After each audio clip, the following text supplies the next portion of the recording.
2, 1. Bueno, pues nada, muy buenas tardes a todos, amigos y camaradas de Alianza Nacional y de la causa que defendemos. Os agradecemos vuestra asistencia. Quiero agradecer en especial a las personas que vienen la primera vez a una conferencia de las nuestras y tal. Espero que les resulte agradable o por lo menos que les resulte interesante y que sirva para despertar las inquietudes dormidas, ¿no?, que todos tenemos. Rogelio González, muchos de vosotros ya le conocéis, pero bueno, para los que no le conozcáis, él es de las provincias vascongadas, de San Sebastián, nació en el 56 y él desde siempre se implicó en la lucha patriota, ¿no?, en la lucha nacionalista y unitaria de España, ¿no? Entonces, bueno, como muchos ya sabéis, en la transición, aparte, a pesar de las mentiras que nos han querido vender de que fue una transición tan pacífica y tan demócrata, no hay nada más lejos de la realidad. Fue una transición muy violenta.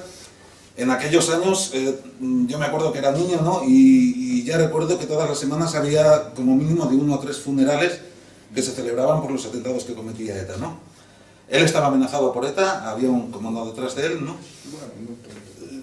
Pero vamos, señalado y tal, ¿no? Señalado ahí en el País Vasco, pero no. Estaba señalado y tal, y bueno, pues como os decía, él decidió, para evitar correr riesgos, decidió... Cuando un hombre valiente e inteligente toma una decisión así, no es como el soldado que está en la trinchera, ¿no? Estás en un frente de batalla, en primera línea, y tienes que estar en la trinchera aunque peligre tu vida, ¿no? Él tenía la oportunidad de mantenerse en la lucha, en la causa, y evitando poner en riesgo su vida, ¿no? Decidió marcharse a México, ha estado más de 30 años en México difundiendo y vendiendo los libros de don Salvador Borrego, y no solamente por México, por otros países de Iberoamérica. Y bueno, y ahora pues lleva 3 años con nosotros en España. Gracias a que él en ese día pues tomó esa decisión, muchos camaradas son hoy en día camaradas en Iberoamérica, en México, en todos estos países, gracias a la difusión de estos libros que él ha estado por allí expandiendo, ¿no? Y bueno, pues nada, pues es un privilegio tenerte con nosotros, Rogelio. Muchas gracias por venir, ¿vale? Muy bien, pues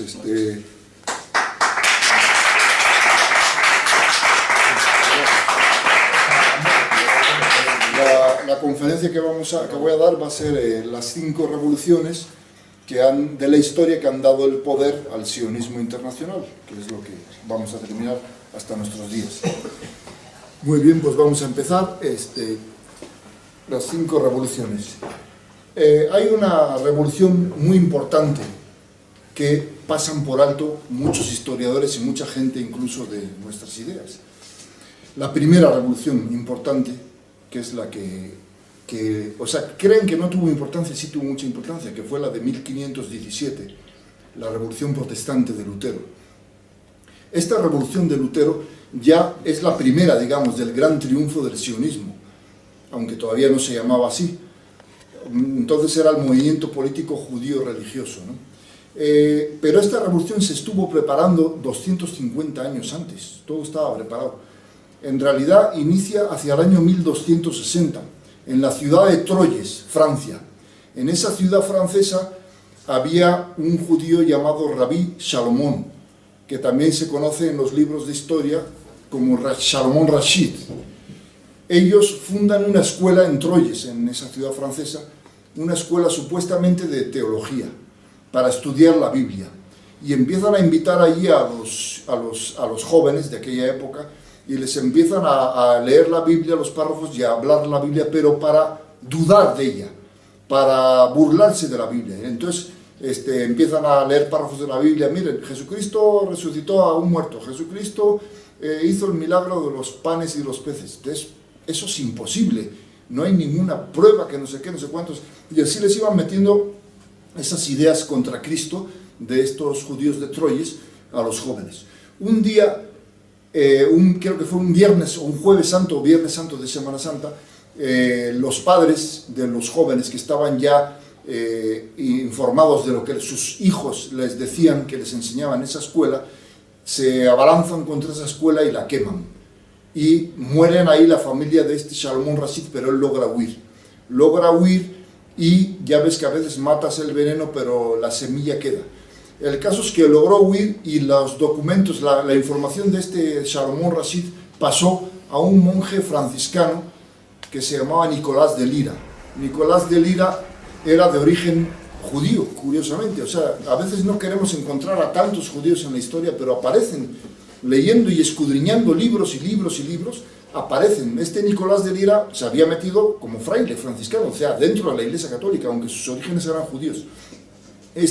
Ya hemos saltado de siglo, ¿no? Estábamos en 1260, ahora ya estamos hacia 1330, que es cuando vivió este monje, y añade más escritos para dudar de la Biblia, más escritos de aquella época del humanismo que se llamaba entonces, y los escritos de Nicolás de Lira, bueno, pasa, todos los hombres pues mueren, pero los escritos, ya sean buenos o sean malos, sea veneno, perviven, están.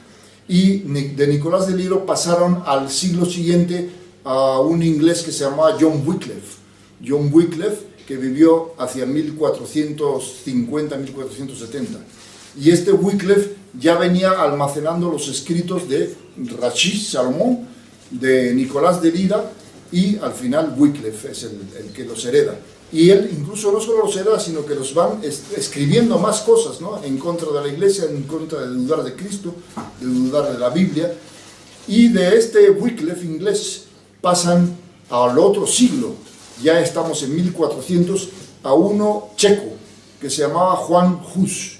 Este Juan Hus, todos esos escritos que ya venían desde 200 años atrás, los lleva a la violencia. Él empieza a predicar esas doctrinas de Rashid Salomón por medio de la violencia en lo que ahora es la República Checa, que fue también Checoslovaquia. Y efectivamente, como practica la violencia, pues los duques y los príncipes de aquella época católicos lo persiguen y lo capturan y lo ejecutan en 1415. Creen entonces que se ha acabado el problema, pero ya hemos vuelto a decir que los hombres mueren, pero los escritos y las ideas, sean unas veces buenas, sean otras veces malas, como en este caso, perviven. Entonces, después de este siglo de 1400, llegamos al siglo XVI, a 1500.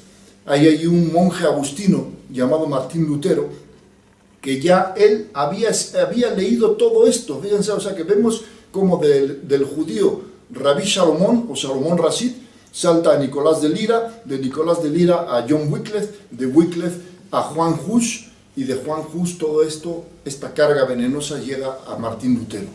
O sea, como que se van preparando la primera gran revolución anticristiana y favorable a los judíos, llega con 250 años de preparación hasta Martín Lutero. Hay un dicho ahí del siglo XVI que decían la Iglesia Católica, decían de Lutero, o sea, que había heredado todo esto de Salomón y sobre todo de Nicolás de Lira. Decía el dicho, si Lira non lirase, Lutero non brincase, decían. O sea, que si las ideas de Lutero no hubieran surtido efecto, si Nicolás de Lira no hubiera propagado todo eso, ¿no? Entonces, como vemos que ahora hemos visto el otro día cómo el Papa fue a conmemorar a Lutero, que decían que era un gran hombre que protestó con las injusticias de la época y tal, y resulta que Lutero ya venía preparando todas estas cosas que le habían preparado pues desde el judío Rabí Salomón y pasando por estas personas que hemos nombrado. Ya con toda esa carga que traía venenosa es cuando Lutero dice, ahora vamos a preparar esta gran revolución, pero toda revolución necesita financiamiento y dinero. Entonces Lutero aprovecha una excusa. El Papa de entonces proclama las indulgencias para construir las basílicas de San Pedro, San Lorenzo y San Pablo, que están en el Vaticano en la actualidad. Dicta una orden en la que dice, todo el que mande una limosna a Roma para construir estas basílicas ganará indulgencia. Y Lutero lo malinterpretó. Él era sacerdote agustino, pero lo sabía perfectamente. Malinterpreta. Empieza a decir que el Papa estaba vendiendo las indulgencias, cosa que es mentira. Por ejemplo, vendiendo. ¿Qué es vendiendo y qué es dar una limosna? Si yo soy el Papa y digo, todo aquel que mande una limosna poniéndolo ahora 10.000 euros al Vaticano, ganará una indulgencia. Entonces sí, yo he dicho 10.000 euros, estoy vendiendo esa indulgencia en 10.000, pero no dijo eso el Papa. El Papa dijo todo el que dé. Entonces la gente pobre de la época decía, pues yo nada más puedo mandar 1 o 10, y el rico mandaba los 10.000. Eso no es vender. Lo que pueda cada uno mandar, y eso le servía para indulgencia.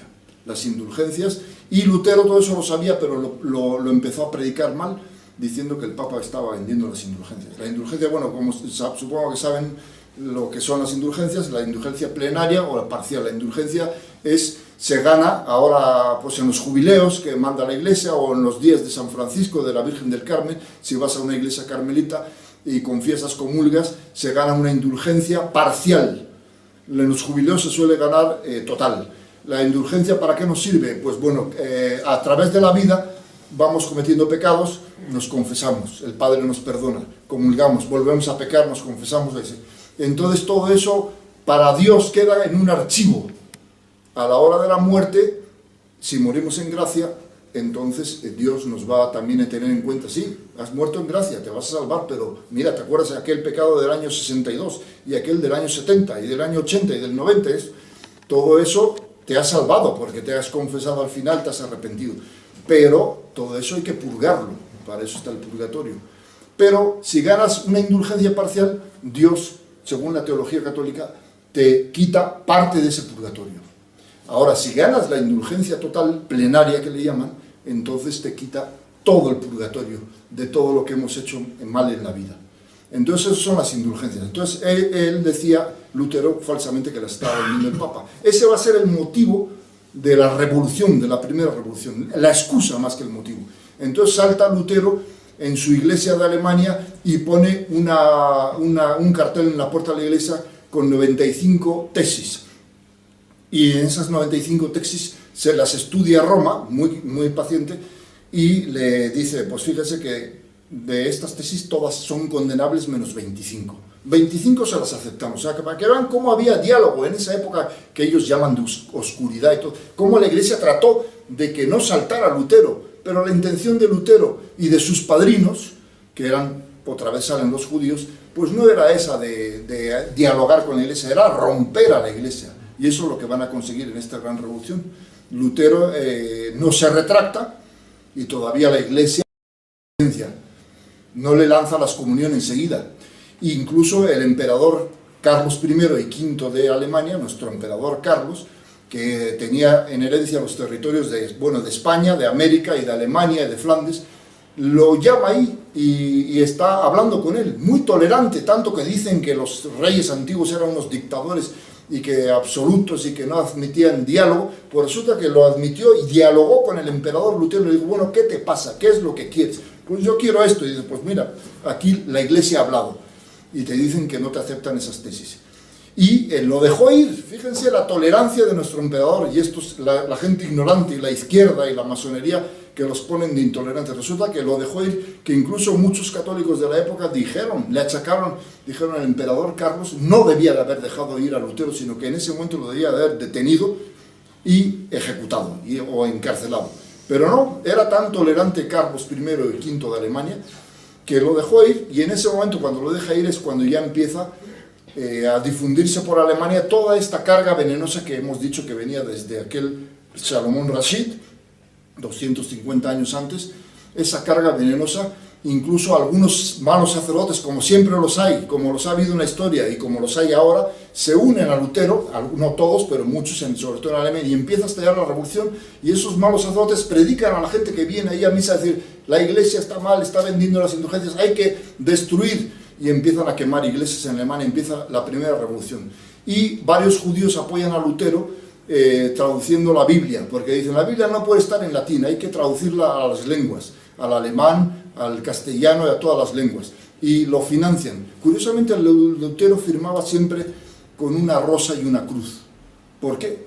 Porque seguramente era un rosacruz. Los rosacruces eran una rama más antigua todavía, que había nacido hacia el año 1000, y luego se integraron en la masonería. Pues como vemos, siempre aparece los judíos y la masonería, ¿no? A veces queremos que no parecieran tanto, porque luego nos dicen, es que veis masones por todos lados, pero pues es que los hay, y veis judíos por todos lados, pues es que han estado moviendo la historia, aunque no queramos, pues han estado. Entonces era un rosacruz.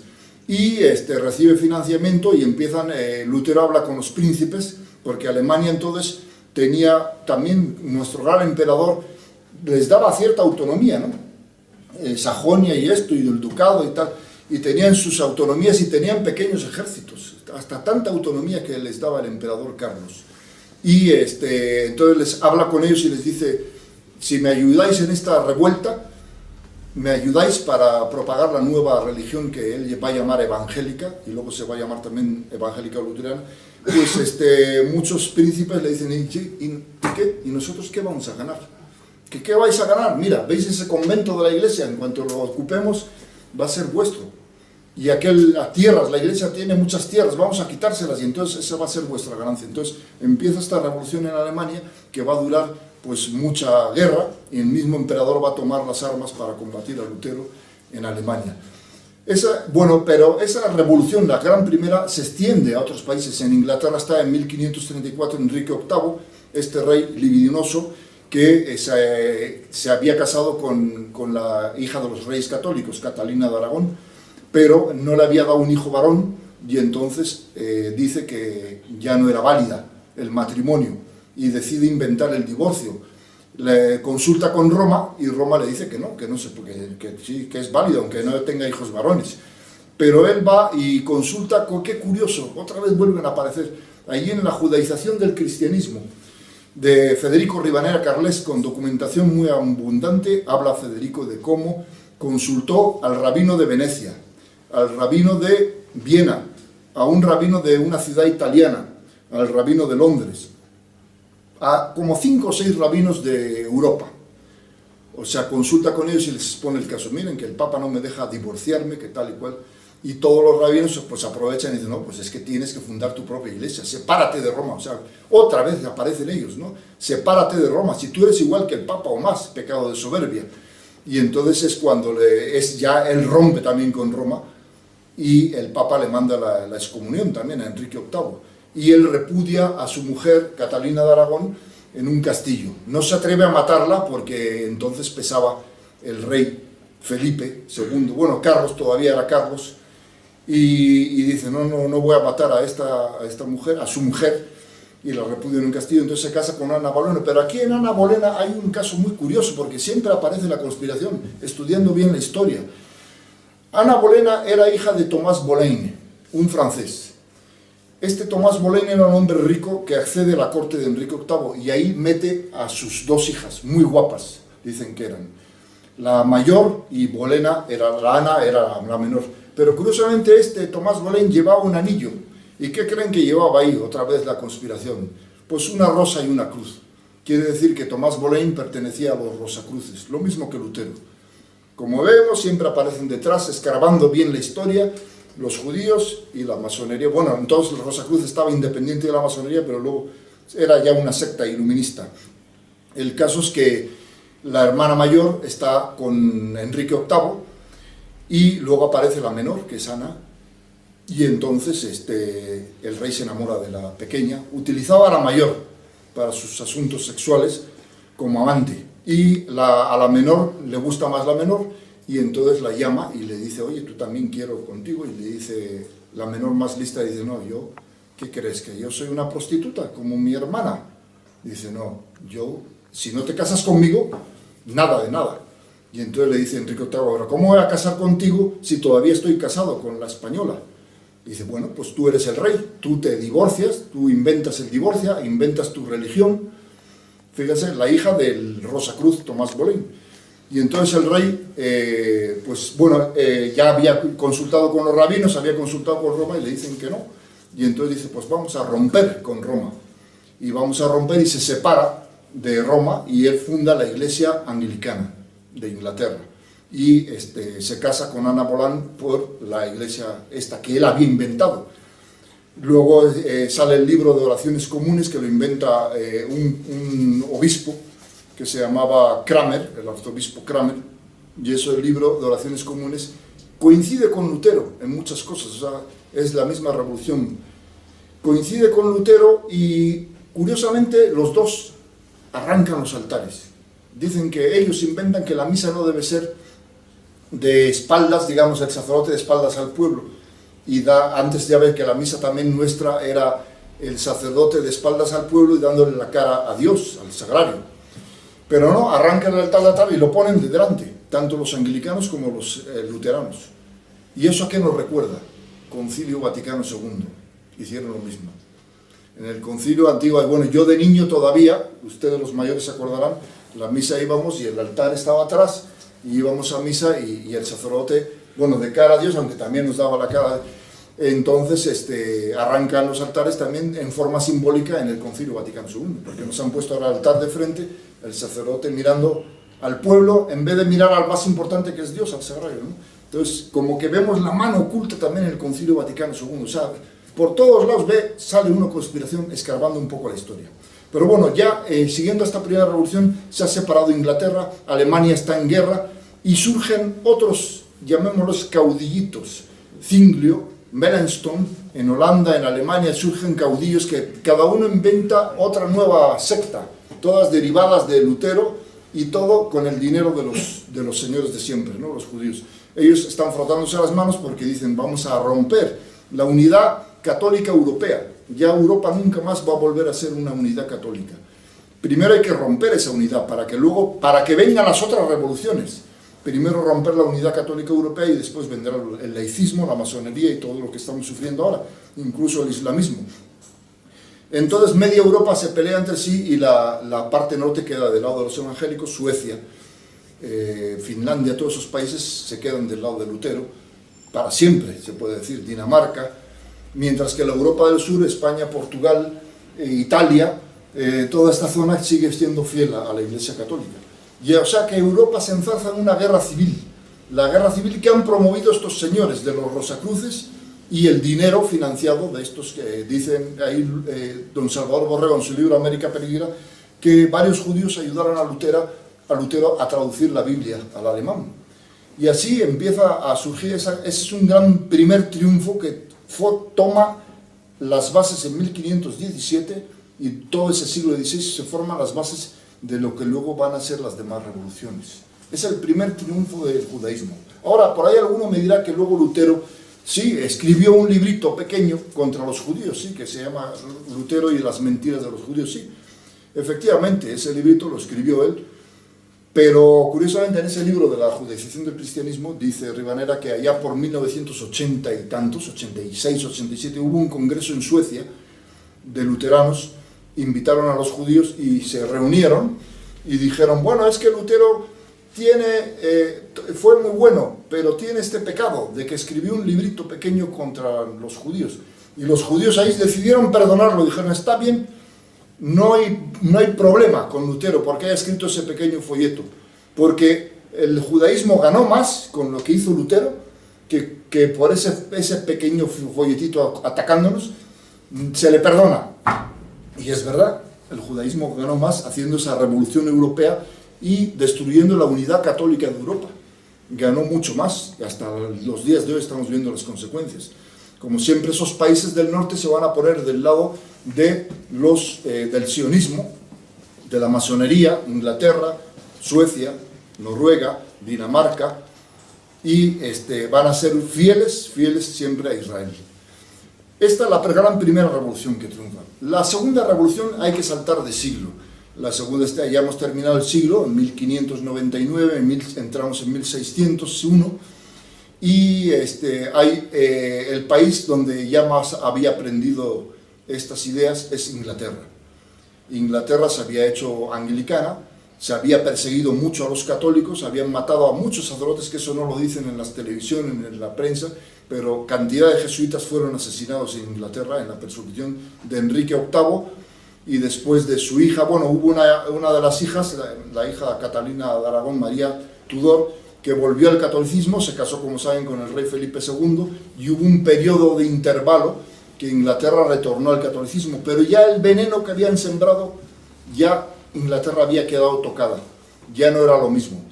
Incluso el rey Felipe II le dijo a su esposa, Mary, como le llaman, Mary de Inglaterra, María, que no les quitara a los aristócratas ingleses las tierras que habían robado a la Iglesia de Inglaterra, católica de Inglaterra, cuando el tiempo de su padre, de Enrique.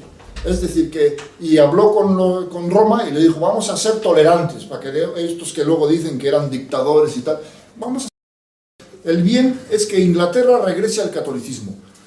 Y yo, que voy a ser rey consorte, como fue Felipe II en esa época, casado con la reina María, Mary, le llaman ellos, pues le aconseja, sí, vamos a esas tierras que robó tu padre a la iglesia y que se la dio a príncipes de Inglaterra para que le siguieran, vamos a dejar que las sigan teniendo. O sea, mucha tolerancia.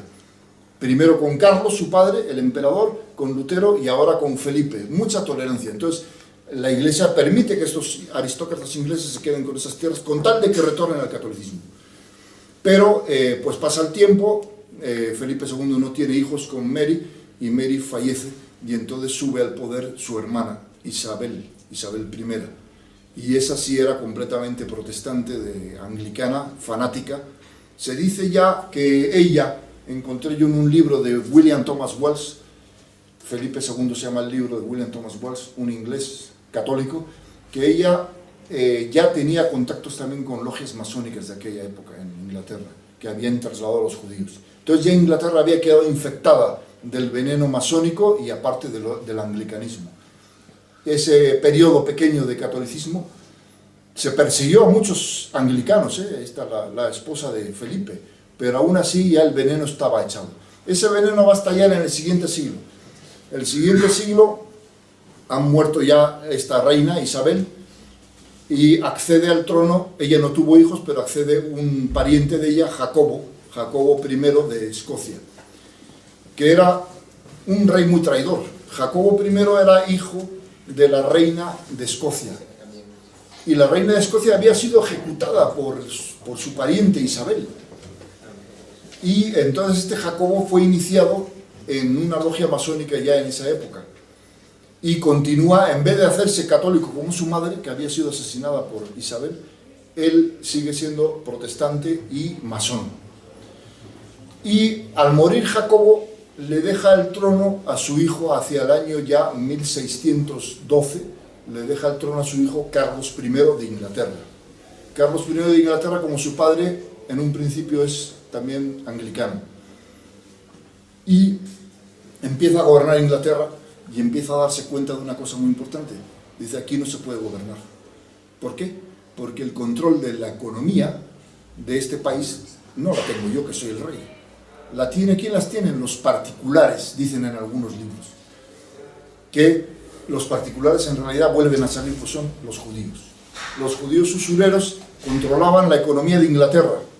Y este rey, Carlos I de Inglaterra, dice, así no se puede gobernar. Yo soy el rey, yo necesito tener el control de la economía, emitir yo los billetes, las monedas, entonces eran más bien monedas. Pero no le dejan, porque está en manos de particulares, que son estos señores de siempre, y además ellos cobran, porque no es gratis, cobran intereses por emitir esa moneda y prestarle al gobierno del rey de Inglaterra, le prestan cada año, y esos intereses los paga el pueblo con los impuestos, que es lo que está pasando hoy también con el Banco Mundial, la Reserva Federal, emiten billetes de dólares y cobran intereses muy altos a los gobiernos.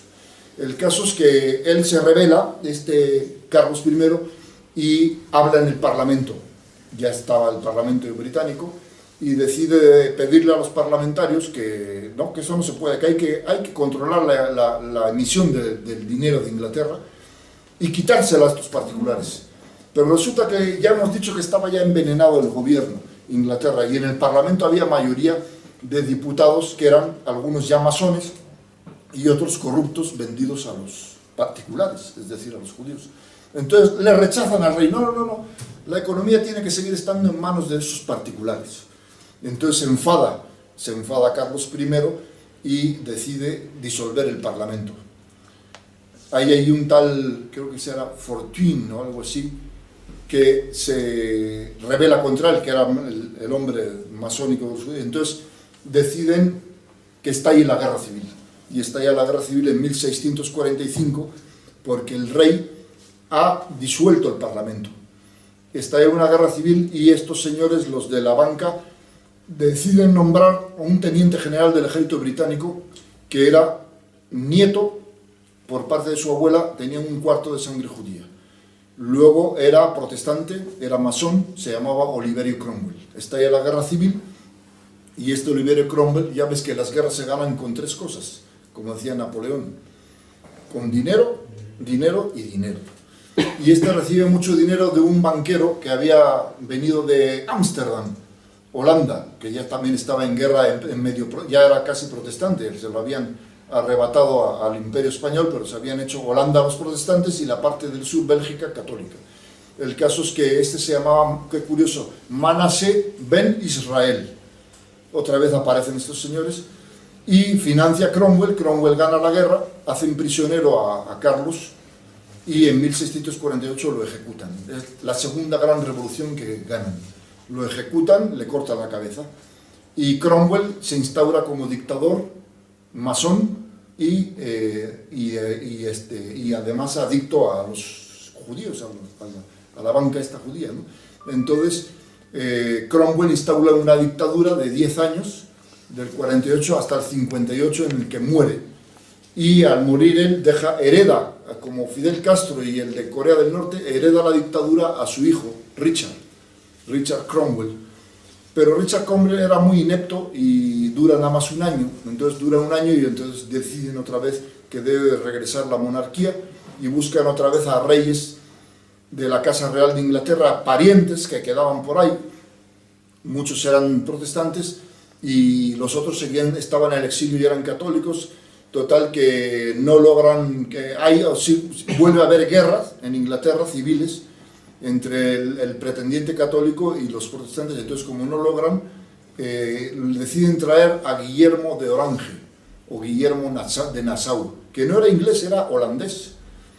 Este estaba luchando contra el Imperio Español también, Nassau también, de oscuros destinos. Y es cuando la Casa Real de Inglaterra hoy desciende de Guillermo de Holanda. Al final se imponen y en el siglo XVII, es decir, en 1600 y pico, ya finales del siglo, se impone otra vez la monarquía británica, pero una monarquía completamente masónica y completamente dependiente del Banco de Inglaterra.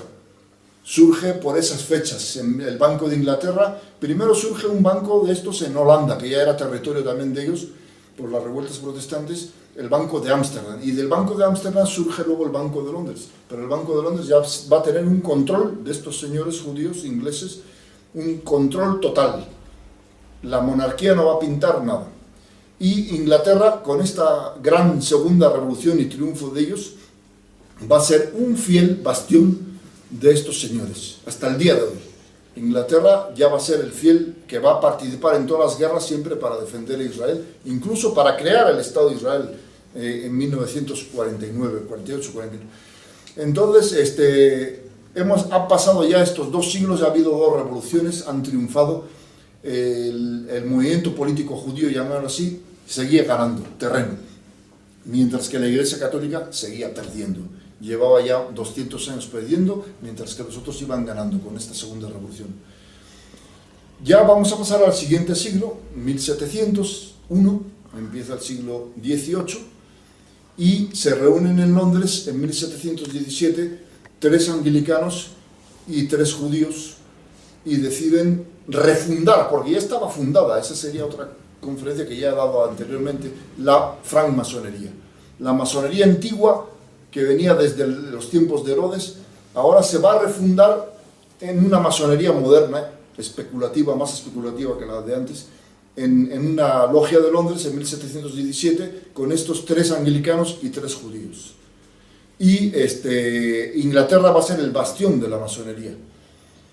Y en este siglo va a llegar la Guerra de Independencia de los Estados Unidos, 1776 a 1782, que va a ser una separación de las 13 colonias de Estados Unidos de la madre patria inglesa.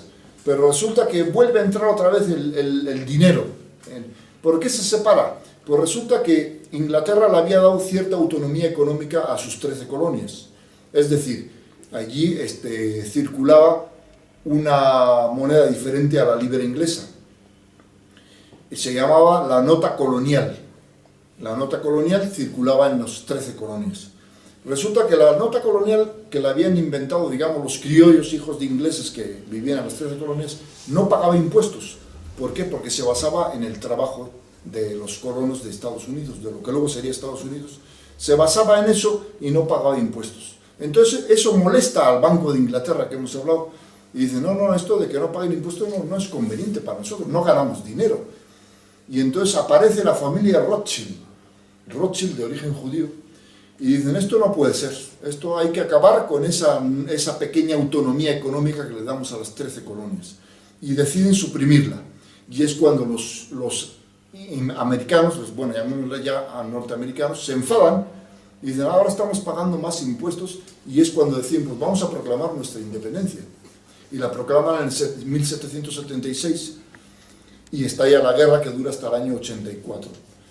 Pero es que en la historia de Estados Unidos cuentan otra historia, que el impuesto del té, que había un impuesto que traía Inglaterra al té y que les cobraron un impuesto. Bueno, pues dicen varios, entre ellos creo que fue el mismo Benjamin Franklin, que por cierto era masón, dice que lo del impuesto del té era un juego de niños, que ellos era lo que menos les importaba. Pero en la historia de Estados Unidos, para no mencionar esto del control del dinero, pues dicen, le echan la culpa, por el impuesto del té vino la guerra de independencia. No, la guerra de independencia vino por el control de la moneda esa, la nota colonial, que no dependía de Inglaterra y que no pagaba impuestos. Es el motivo de la guerra de independencia, pero a los norteamericanos y al resto del mundo les hacen creer que fue lo del té. Y como saben, pues Estados Unidos se separa de su madre patria, y fundan ellos su luego Banco de los Estados Unidos, y pero hay otra revolución más importante en este siglo XVIII que va a ser la francesa. Ya se han separado y fundan su moneda, pero ese país que acaba de nacer, que son los Estados Unidos, no va a estar libre también de la usura. George Washington decide consultar y dice, ¿qué hacemos? Hay algunos que dicen, el control del billete dólar, que acaban de inventar ellos, tiene que ser de particulares. Así aparecen muchos libros de historia, porque no se atreven ni a nombrar la palabra judío, ¿no? Y los particulares le prestarán al presidente y al gobierno para trabajar. Y entonces empiezan a darse cuenta, cualquiera que tenga dos dedos de frente se da cuenta de, oye, eso es perjudicial. ¿Quién va a pagar los impuestos? El pueblo. Para estos particulares, ¿por qué en vez de tener esto no lo fabricamos nacional? Y entonces es cuando se reúnen en el Congreso y deciden, vamos a darles una oportunidad, 20 años que lo manejen los particulares, y a los 20 años, si no funciona, se lo quitamos.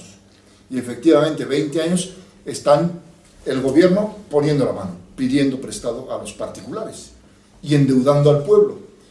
Y llega 1812, han pasado los 20 años, y el Congreso dice, vamos a quitar eso.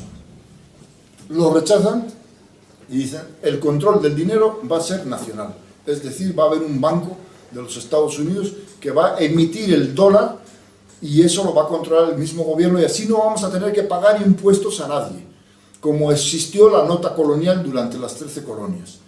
Y entonces empieza a funcionar eso. Pero claro, eso no era negocio para estos señores, y es cuando Inglaterra decide declarar la guerra otra vez a los Estados Unidos. Vuelven a invadir Estados Unidos en 1812, desde el Canadá, que todavía era colonia de ellos, invaden los Estados Unidos en 1812. Es una guerra que la tienen muy calladita, casi no la hablan de esa guerra de 1812.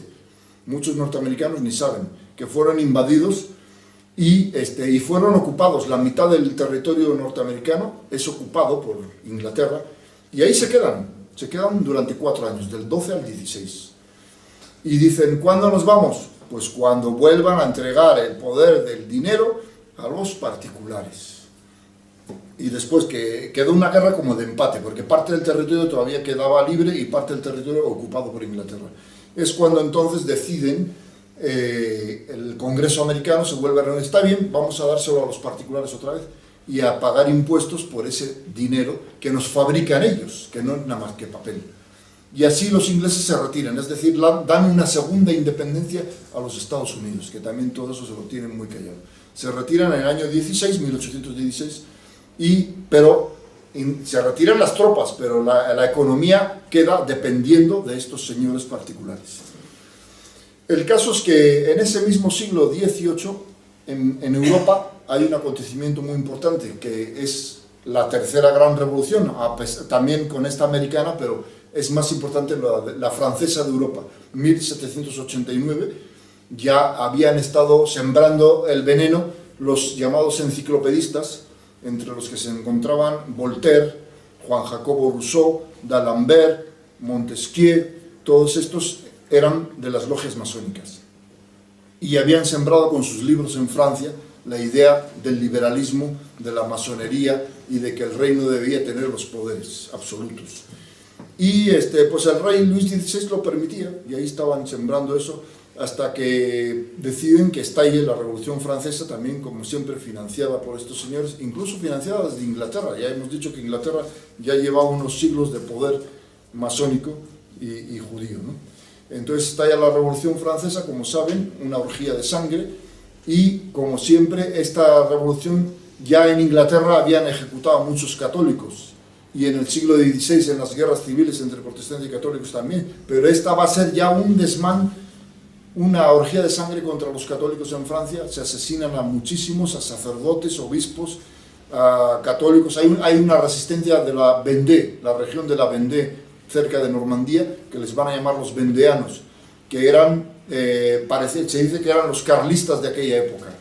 Los carlistas, era Dios, patria, e incluso los fueros, que también había fueros todavía en Francia. Y es una resistencia, pero que esos vendeanos no reciben ayuda de nadie, mientras que el gobierno francés está recibiendo ayuda para armar, y hacen unas masacres tremendas. Ahí sí que hubo un holocausto de verdad contra los católicos. Los subían en barcazas en el río Sena y luego hundían las barcazas y se ahogaba ahí la gente. Mataban en la campiña francesa a todo granjero católico, los asesinaban, quemaban sus granjas, un verdadero crimen. Y luego la iglesia, ahí tratan de dividirla ahí. Había dos tipos ya de sacerdotes, los juramentados y los no juramentados. ¿Quiénes eran los juramentados? Los que juraban la Constitución francesa de la Revolución.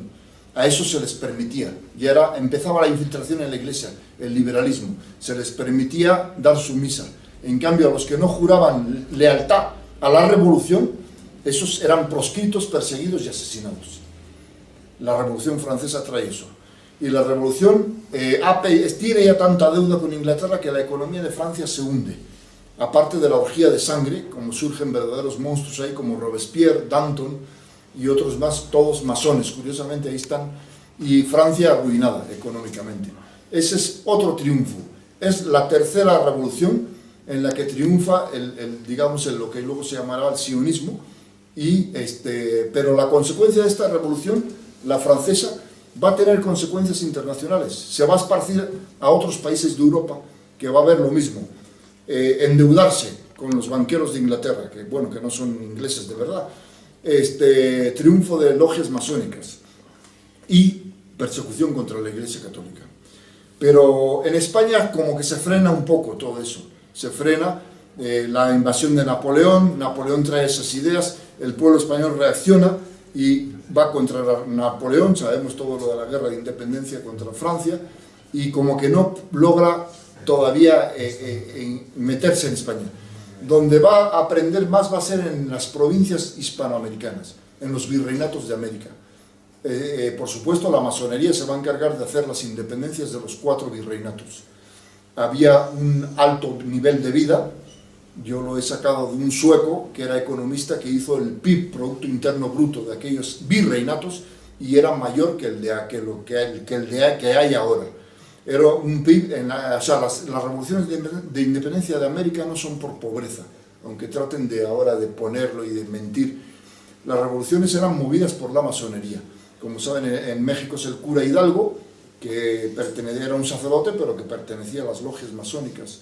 Bolívar también era masón en el virreinato de Nueva Granada, lo que era entonces Panamá, Colombia, Venezuela y Ecuador.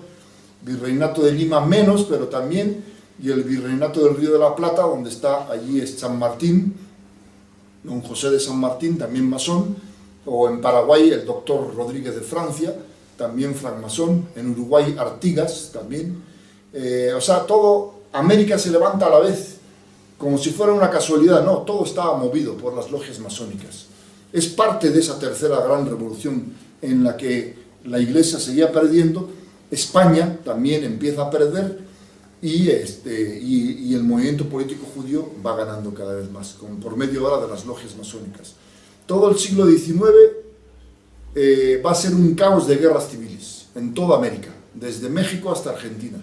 México va a perder los territorios del norte por traiciones masónicas, lo que ahora es California, Nevada, Utah, Colorado, Texas, Nuevo México, parte de Wyoming, parte de Kansas. Todo eso se lo van a quedar los Estados Unidos para siempre por las traiciones masónicas. Centroamérica, que pertenecía a México, la Capitanía General de Guatemala, se va a separar de México también por intrigas masónicas y se va a convertir luego en un solo país hasta 1838, pero después todavía se van a pelear entre ellos y se van a separar El Salvador por un lado, Guatemala por otro, Nicaragua, Costa Rica, o sea, para hacer todavía más pequeños a estos países. Y luego el Virreinato de Nueva Granada hasta 1830 unido, con Bolívar, que en un principio fue masón, pero luego se arrepiente y empieza a perseguir a los masones cuando se convierte en dictador, porque la única forma de combatir tanto a la masonería como al comunismo es ponerte tú de dictador, si no, no los vas a convertir nunca. Y ahora resulta que las democracias proscriben las dictaduras, les ponen de malos en la historia para los jóvenes, ¿no? Y resulta que la única forma de combatir a estas dos fuerzas malignas, que son el marxismo y la masonería, pues han sido las dictaduras. En el siglo, cuando Bolívar, ¿no?, que se arrepintió de la masonería y cuando los combatió y los persiguió, cuando se dio cuenta de lo venenosos que eran.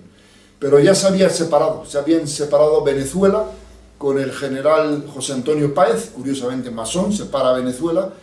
Luego está Ecuador, que lo separa Juan José Flores, masón, que curioso, siempre aparecen, ¿no? Se separa Ecuador y allí va el mariscal Sucre a tratar de evitar esa separación y en el camino, cuando iba a caballo, es asesinado en las montañas, en la sierra de Berruecos.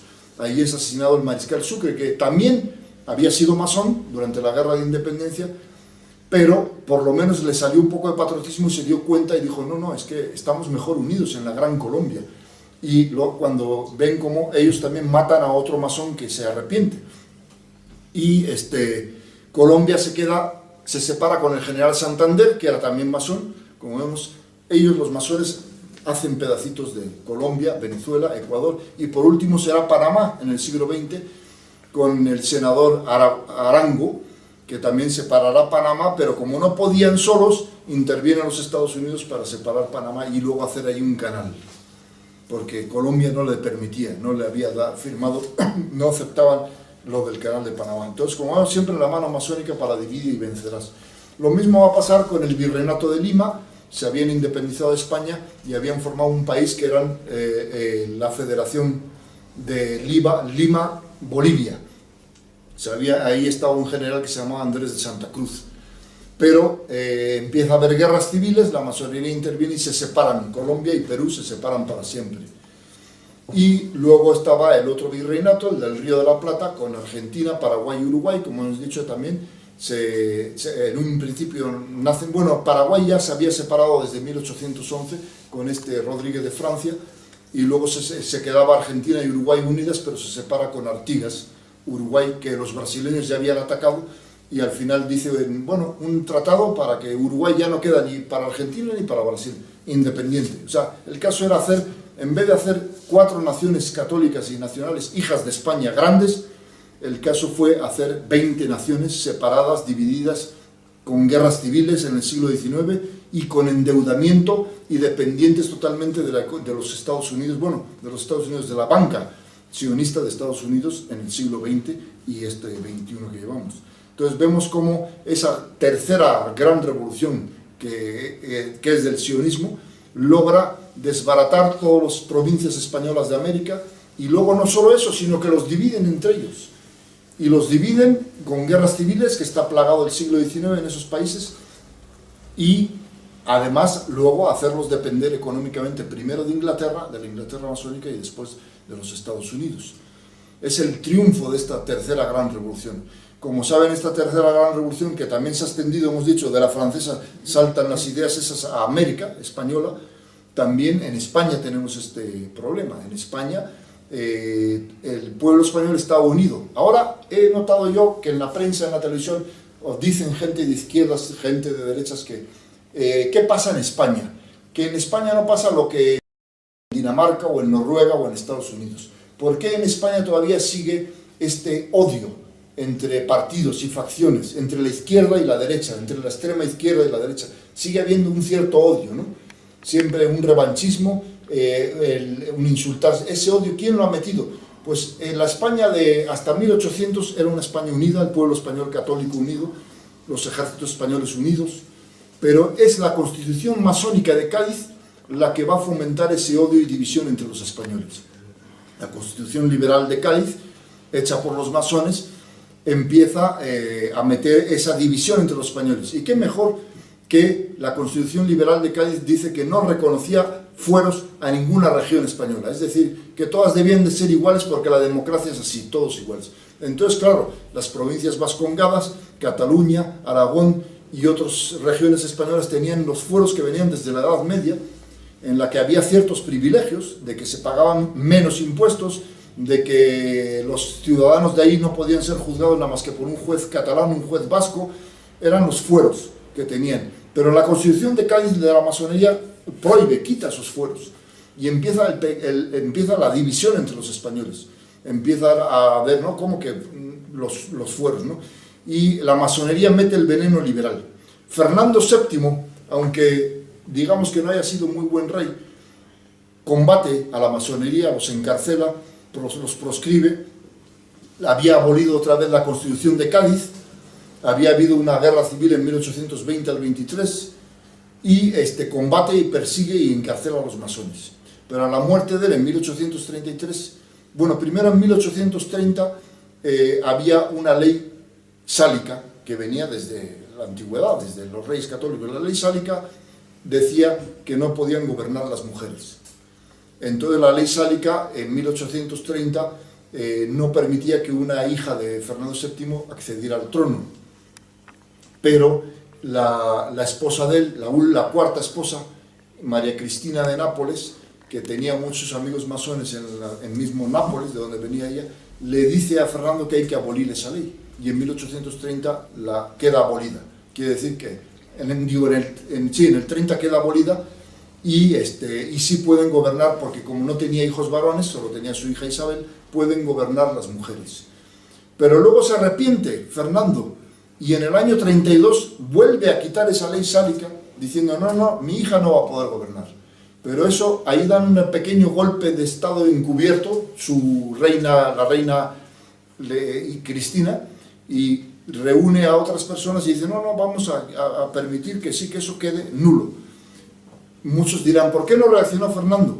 Pues Fernando no reaccionó porque estaba ya en sus últimos años de vida y estaba un poco ya que no se enteraba de las cosas.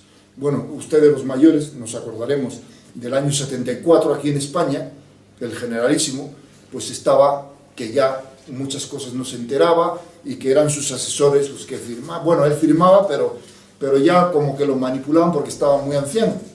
Bueno, pues así estaba Fernando VII en 1832, un año antes de morir. Entonces, la que mangoneaba la cosa era su mujer. Y su mujer decide dar un pequeño golpe encubierto diciendo, sí, las mujeres, mi hija Isabel va a poder gobernar, reinar en España. Y él ya no se enteraba de gran cosa, ¿no? Entonces muere en el año 33 y efectivamente su hermano, don Carlos María Isidro, decide que, dice, no, según la ley, el trono pasa, si no tiene hijos varones, pasa al hermano siguiente en edad. Y estalla la primera guerra civil, 1833, del carlismo. ¿Y por qué se usaba la boina roja? Pues porque había ya en Vizcaya, en Guipúzcoa, milicias que tenían la autonomía, había una pequeña autonomía en esas provincias que eran los fueros, que se habían creado milicias con su boina roja, ¿no? Y incluso boina blanca los mandos. Y entonces todos esos firman su adhesión a don Carlos, también en Cataluña, en Galicia, en muchos sitios de España. Entonces don Carlos estalla la guerra civil Unos son partidarios de Don Carlos y otros son de Isabel. Pero la masonería apoya a Isabel. ¿Por qué? Porque habla con la reina viuda y le dice: nosotros tenemos mucha fuerza y dinero en el extranjero, pero lo que tienes que hacer es dar una amnistía y sacar a todos los presos liberales y masones que hay en las cárceles, que ha encarcelado tu marido, tu difunto marido. Y entonces ella hace eso, o sea, obedeciendo ya a la masonería, y estalla la guerra civil. Empieza ya más la división. Primero fue la división con la Constitución de Cádiz, ahora la división sangrienta de la guerra civil, la guerra que dura hasta 1840. Hay también tradiciones masónicas, porque el ejército carlista tenía un general que se llamaba Rafael Maroto, que fue el traidor, que firmó la paz y fusiló a varios generales carlistas que querían seguir la guerra contra los liberales. Curiosamente, este Maroto se hizo pasar por carlista, llevaba una boina así, bueno, blanca creo que era, porque él era general. Se hizo pasar por carlista y resulta que él pertenecía a la masonería. Este traidor de Maroto ya había sido traidor en Perú. En Perú había estado en la última batalla en 1824, fue el último virreinato que se separó de España, y este Maroto había estado con el virrey, el último virrey Gonzalo de la Serna, y había estado también allí el general Espartero, otro masón. Un día antes de esa batalla, en la que la ganan los independentistas, se habían reunido haciendo señales masónicas a lo lejos, que tienen ellos sus cosas así, se hacen sus señales así de auxilio. Y entonces en el bando separatista estaba San Martín y también Bolívar, que también eran masones, y contestan a sus hermanos masones. Se entienden y deciden hacer una comida. Y entonces en esa comida hablan de que, bueno, todos somos hermanos masones, incluso el virrey de Lima, y la masonería quiere que España pierda estos territorios. Y los otros dicen: sí, ya lo sabemos. Entonces mañana, cuando demos una batalla, tenéis que perder vosotros y tenemos que ganar nosotros, lo que luego se va a llamar Perú-Bolivia. Y efectivamente, sabiendo que ya España iba a perder, estos traidores de Maroto y Espartero y el virrey de la Serna deciden dar batalla.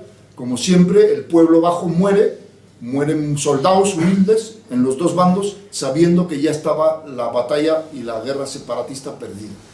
Y para unos ganada y para otros perdida. Y digo, bueno, ¿para qué haces una batalla si ya mejor te hubieras rendido desde el día anterior y hubieras evitado las muertes? Pero no, a la masonería no le importa eso. Ellos quieren sangre de la gente del pueblo humilde y para hacer una farsa. Bueno, pues ahí había estado este Maroto en 1824 y Espartero. Y curiosamente este masón se había infiltrado en el ejército de Don Carlos, se había hecho pasar por carlista, y en 1839 firma qué curioso, otra vez con su antiguo amigo, el general Espartero. Los dos masones se reúnen en Vergara, un pueblo de Guipúzcoa, y ahí firman el Abrazo de Vergara y ponen fin a la guerra civil en el País Vasco, y fusila a varios generales carlistas que querían continuar la guerra, y el mismo Don Carlos María Isidro desautoriza a Maroto y dice: este es un traidor, no está obedeciendo al carlismo. Y luego la guerra durará un año más en Aragón y Cataluña, y al final termina la primera guerra carlista en 1840 con el triunfo de los liberales. La masonería ha ganado más terreno gracias a la tercera revolución en España, y sobre todo ha dividido al pueblo español más con la violencia. De ahí viene esta división que todavía sufrimos. Y así luego vendrá la segunda guerra carlista en el 46-49, que fue una guerra pequeña porque ya fue más bien de guerrillas en Cataluña, un poco en Aragón y un poco en el País Vasco. Y por último la tercera guerra carlista de 1872 al 76, tras ya España ya se había envenenado con masonería. Había estallado la revolución de 1868, había estallado la Primera República, ya la masonería campeaba por España. El pueblo español estaba dividido entre conservadores y liberales. Era el triunfo de la masonería, dividir a España. Había ya odios en ese siglo XIX en el pueblo español, como hay estos odios de la izquierda a la derecha de ahora. Y España se había hecho pedazos. Bueno, la había hecho pedazos la masonería, pero también con la culpabilidad traidora de muchos masones españoles. España ya no le quedaba en América nada más que los territorios de Cuba, Filipinas y Puerto Rico. Y curiosamente, en finales del siglo XIX, para rematar más la división de España y esta tercera gran revolución del sionismo, arrebata Filipinas, pero lo curioso es lo descarado. El jefe de la masonería española se llamaba Moraita, era diputado en las Cortes de Alfonso XII. Bueno, Alfonso XII ya había muerto en 1885, pero seguían los diputados. Era el jueguito que vivimos ahora, el jueguito del centro derecha y el jueguito de la izquierda. Aquí la izquierda eran los liberales, masones, y el centro derecha pues había también masones, Cánovas del Castillo y todos estos, que habían terminado de acabar con los fueros vascos y catalanes, provocando un nuevo problema, el del separatismo, porque Sabino Arana, que había sido carlista, inventa el separatismo vasco a raíz de que quitan los fueros. O sea, cómo la masonería va quedando focos ardiendo para que surja un nuevo problema, el del separatismo, y para que haya más división entre los españoles. El triunfo masónico de la tercera revolución de estos señores. El caso es que Moraita, descaradamente, es acusado en el Congreso, en las Cortes, de que la logia española está ayudando a los independentistas filipinos. Como vemos, la masonería siempre es traidora, siempre busca el mal de España por ser un país que había sido siempre católico y que sus reyes y gobernantes habían sido católicos. Entonces, la masonería española, desde Madrid, colabora con la masonería filipina para que España pierda Filipinas, y otro tanto hacen con los cubanos. Como saben, estalla la guerra en 1898 y es apoyada por los Estados Unidos, un país masónico, para que España pierda los últimos territorios de América y de Asia, en el caso de Filipinas.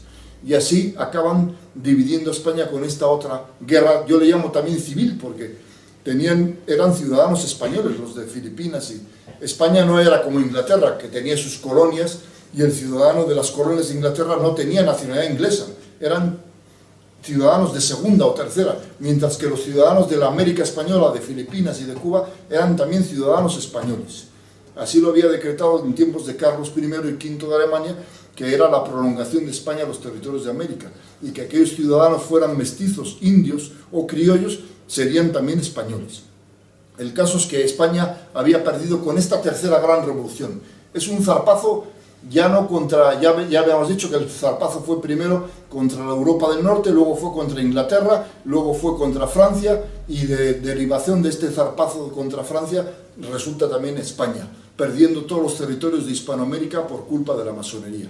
Era un triunfo, el tercer triunfo del sionismo, que ahora se va a llamar así en el siglo XIX, le van a los judíos, al movimiento político judío que venía conspirando durante toda la historia, le llaman sionismo en el siglo XIX.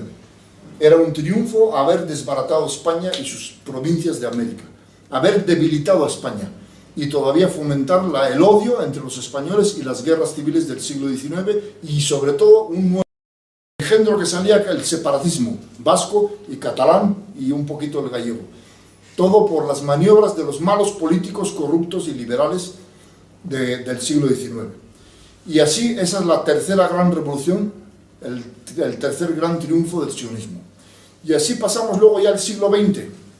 En el siglo XX, el siglo XIX primero, el liberalismo, tanto en todos los países de Hispanoamérica como en la misma España, habían creado mucha pobreza que no la había antes.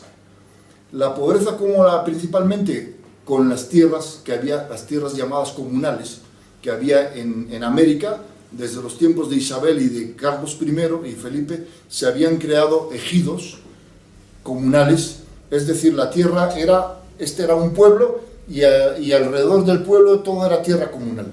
¿Y esa tierra comunal de quién era? Pues del mismo pueblo. Es decir, Felipe II les daba una autonomía tan amplia que ahí no se metía el virrey, decía el alcalde de ese pueblo, que normalmente en América la mayoría de los alcaldes habían sido indígenas, indios, eran pueblos de indios, y España les respetaba su autonomía, y esas tierras las trabajaban y las iban a vender a los mercados y alhóndigas en México y en otros países de Hispanoamérica. O sea, el indio no era pobre con España.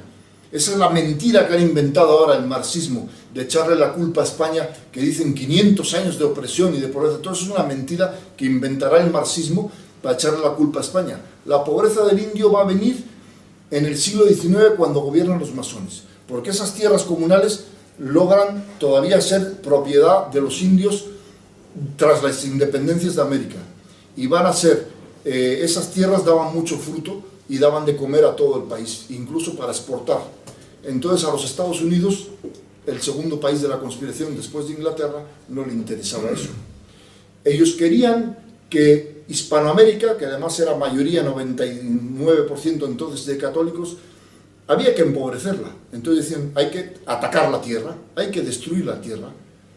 ¿Y cómo? Pues con nuestros presidentes masones, nuestros títeres, como en México Benito Juárez, en Guatemala Justo Rufino Barrios, en Colombia Joaquín Mosqueda, en Venezuela Antonio Guzmán Blanco.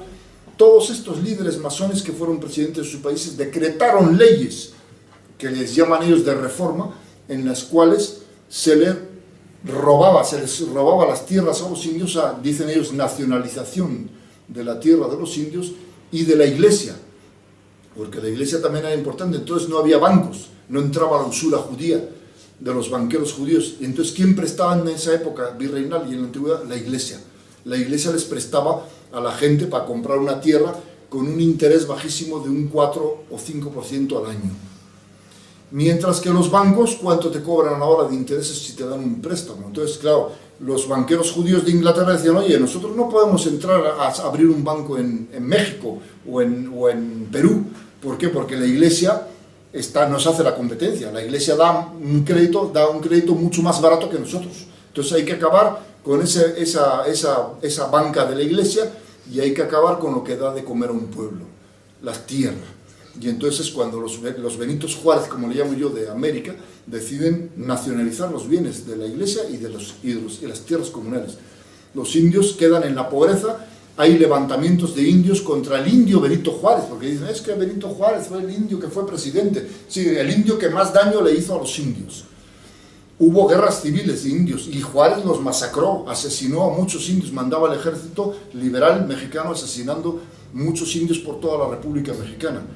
Y así pasó en los demás países de Hispanoamérica.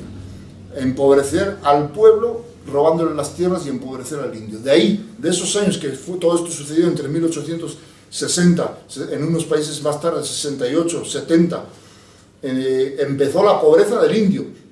Que no vengan ahora con cuentos a decir que España los empobreció, no. Fue el liberalismo masónico quien empobreció al indio y a todos los pueblos de Hispanoamérica. Ya no, luego después, no solo al indio, sino al mestizo y a todos los habitantes de Hispanoamérica, fue el liberalismo. El liberalismo masónico empobreció sus tierras. Y aquí en España también. Aquí en España los pueblos, en el pueblo de mi madre, allí en el norte, tengo un libro, que es la historia del pueblo, había montes, que los he visto yo, que eran, ahí dice, comunales. Esos montes comunales pertenecían al ayuntamiento, y los ayuntamientos tenían su autonomía. Y los liberales llegaron y rompieron y quitaron esa autonomía. ¿Y qué pasaba con esos montes? Resulta que cada campesino tenía su tierra, pero sembraba su tierra, o las vacas, tenía las vacas, pero resulta que luego no había suficiente hierba para las vacas, entonces el monte comunal era de todo el pueblo y ahí llevaban sus vacas a pastar. O que se acababa la leña en su tierrita, pues iban al monte comunal y tenían permiso del alcalde para cortar leña era de todos. Eso sí que era un verdadero socialismo cristiano y nacional, no el falso socialismo marxista que nos meten, o el socialdemócrata Eso sí que era un socialismo cristiano que lo había en las regiones de Hispanoamérica y aquí mismo en España. Bueno, pues el gobierno liberal de Juan Álvarez Mendizábal, que es el masón que fue ministro de la reina Isabel II, ese robó los bienes de la iglesia y robó las tierras de los pueblos, empobreciéndolos y quitándoles la autonomía municipal, como pasó en Hispanoamérica. O sea, como vemos, la masonería y el liberalismo crean el problema para que luego siga la división entre los españoles. Y crean ese problema y se empobrece España, y se empobrece el campo, con esto del robo de las tierras comunales. Entonces, ¿quién ha creado la pobreza en el siglo XIX? El liberalismo masón. Y luego viene en el siglo XX la Cuarta Revolución y surge ya venía desde el siglo XIX los movimientos marxistas, el comunismo, el socialismo, que todavía no tenían fuerza, pero es apoyado económicamente por estos señores de siempre. Y entonces, ¿qué protesta? ¿Qué excusa ponen para que surja esa revolución, para que surja el comunismo en el siglo XX? Pues la pobreza de los pueblos. Vamos a luchar por los pobres, es lo que dice hipócritamente, cínicamente el comunismo. Vamos a luchar por los pobres. Sí, pero ¿quién creó esa pobreza? La creó tu hermano, el liberalismo. porque el liberalismo viene de este movimiento político judío, sionista, y el marxismo también. Carlos Marx era de origen judío, Federico Engels también, y los financian estos poderosos, o sea, los capitalistas judíos financian a estos filósofos para que surja el marxismo. El marxismo viene a protestar en el siglo XX por la pobreza, pero esa pobreza no la creó la Iglesia Católica, ni los reyes católicos, ya empezaban a ser liberales, la creó el liberalismo. Entonces viene la cuarta gran revolución, como saben, en 1917 en Rusia también, estalla la gran revolución esta, ¿y quién la financia? Ahí tenemos varios libros en los que dice también Salvador Borrego y otros autores, dicen bien claro, la banca Kuhn and Loeb, de origen judío, Salomón es de ahora, Warburg, la casa Warburg, el sindicato de Sajonia, otro Jacobo Schiff, todos, qué curioso, todos estos millonarios son judíos, y muchos de la izquierda, supongo gente como los de Podemos y esto, dirán que están en contra del capitalismo, y resulta que el comunismo lo financiaron los capitalistas que ellos dicen odiar. Y entonces ellos financian la revolución que va a ser soviética en 1917, como saben. Lenin es ayudado con mucho dinero, sale en el tren ese desde Suiza y lo dejan atravesar a Alemania, que estaba en la Primera Guerra Mundial. El Kaiser era masón también, el Kaiser, era un rey de Alemania masón, protestante y masón. Yo creo que no hubo mala intención en el Kaiser quería dejar pasar a Lenin porque dice, bueno, si provoca una revolución en Rusia, como Rusia es mi enemigo, pues la debilitamos. Él lo hizo de forma por Alemania, dice, vamos a debilitar a Rusia. Pero él no sabía la trascendencia que iba a tener esta cuarta revolución, la marxista, y su cosa de haber dejado pasar a Lenin en un tren sellado por Alemania. Lenin se detuvo en Berlín y allí recibió dinero. Qué curioso que en Berlín se entrevistó con un banquero. No recuerdo ahora su nombre, pero ahí en los libros lo menciona, un banquero que era judío alemán, que nadie lo tocaba, incluso amigo del Kaiser. Se bajó del tren, habló con le dio dinero y siguió el tren hasta la costa del Báltico para tomar un barco hacia Suecia, y de Suecia siguió en otro tren. Y curiosamente en Estocolmo también habló con otro banquero, no sé el de Suecia cómo se llamaba, no me acuerdo, pero ahí está también, no sé si era Schiff, Jacobo Schiff, y ya de Suecia entró por la frontera de Finlandia, que entonces Finlandia era un territorio que estaba en Rusia todavía, y de ahí llegó en otro tren hasta Leningrado, y con mucho dinero de estos capitalistas de origen judío empezó la revolución en Leningrado. Y luego vino también desde Estados Unidos otro judío muy financiado que se llamaba León Trotsky, que en realidad se llamaba Davidovich Bronstein. También qué apellidos, ¿no? No son apellidos ni vascos, ni catalanes, ni aragoneses, ni franceses. Bronstein llega también, o sea, es que no queremos encontrarlos porque luego nos dicen es que habéis judíos por todas partes, pero es que aparecen, no hay nada más que ver, escudriñar la historia. Y aparece Bronstein y Lenin, y los dos hacen la revolución soviética, la cuarta gran revolución del sionismo internacional, y curiosamente ellos siempre atacan a los ricos rusos, o a los ricos franceses o alemanes, pero a los ricos que son de origen judío no les tocan un pelo, ni destruyen su casa. Ya había pasado en Francia en la revolución de 1871 y en la de 1848, que ardieron casas de los ricos de París cuando empezó el comunismo y hacen esas pequeñas revoluciones en Francia, hacen esas revoluciones, las casas de los ricos franceses arden en París y en otros sitios de Europa, pero curiosamente la casa de los Rothschild no arde. A la de los Rothschild la respetan. Incluso había un piquete de milicianos comunistas anarquistas cuidando la casa para que no llegara un incontrolado, que siempre los hay, de estos ignorantes comunistas que, contra los ricos, no, contra los ricos sí, pero contra este rico no. ¿Por qué contra ese no? El ignorante comunista no lo va a saber, el ignorante de abajo del pueblo, pero sus líderes sí dicen, no, porque este es el padrino, y este es el de los judíos, este es el que nos da dinero. Y efectivamente así pasó, acababan con los ricos rusos y así está ya la revolución soviética. Como saben, impone Lenin una dictadura atroz en la cual aproximadamente se calcula que murieron 2 o 3 millones de hambruna, porque se cae el campo, empiezan a pasar hambre, y otros 3 millones de fusilamientos. Stalin fusila en su periodo corto, del año 17 al 24 que murió, a 6 millones de rusos. Como hemos dicho, de hambruna y de fusilamiento. Está ayudado también por la prensa extranjera. Lo ponen en la prensa de Estados Unidos, que normalmente están controladas por estos señores de origen sionista, pues lo ponen como un hombre salvador de Rusia, ¿no? O sea, como es la prensa también manipulada por ellos, manejada por ellos, pues ponen a este señor como un héroe que había venido a luchar por el pueblo, que en realidad... Y Lenin luego está ahí una guerra civil en Rusia, porque siempre los pueblos no se han quedado, no son tontos y dicen, no nos vamos a quedar cruzados de brazos.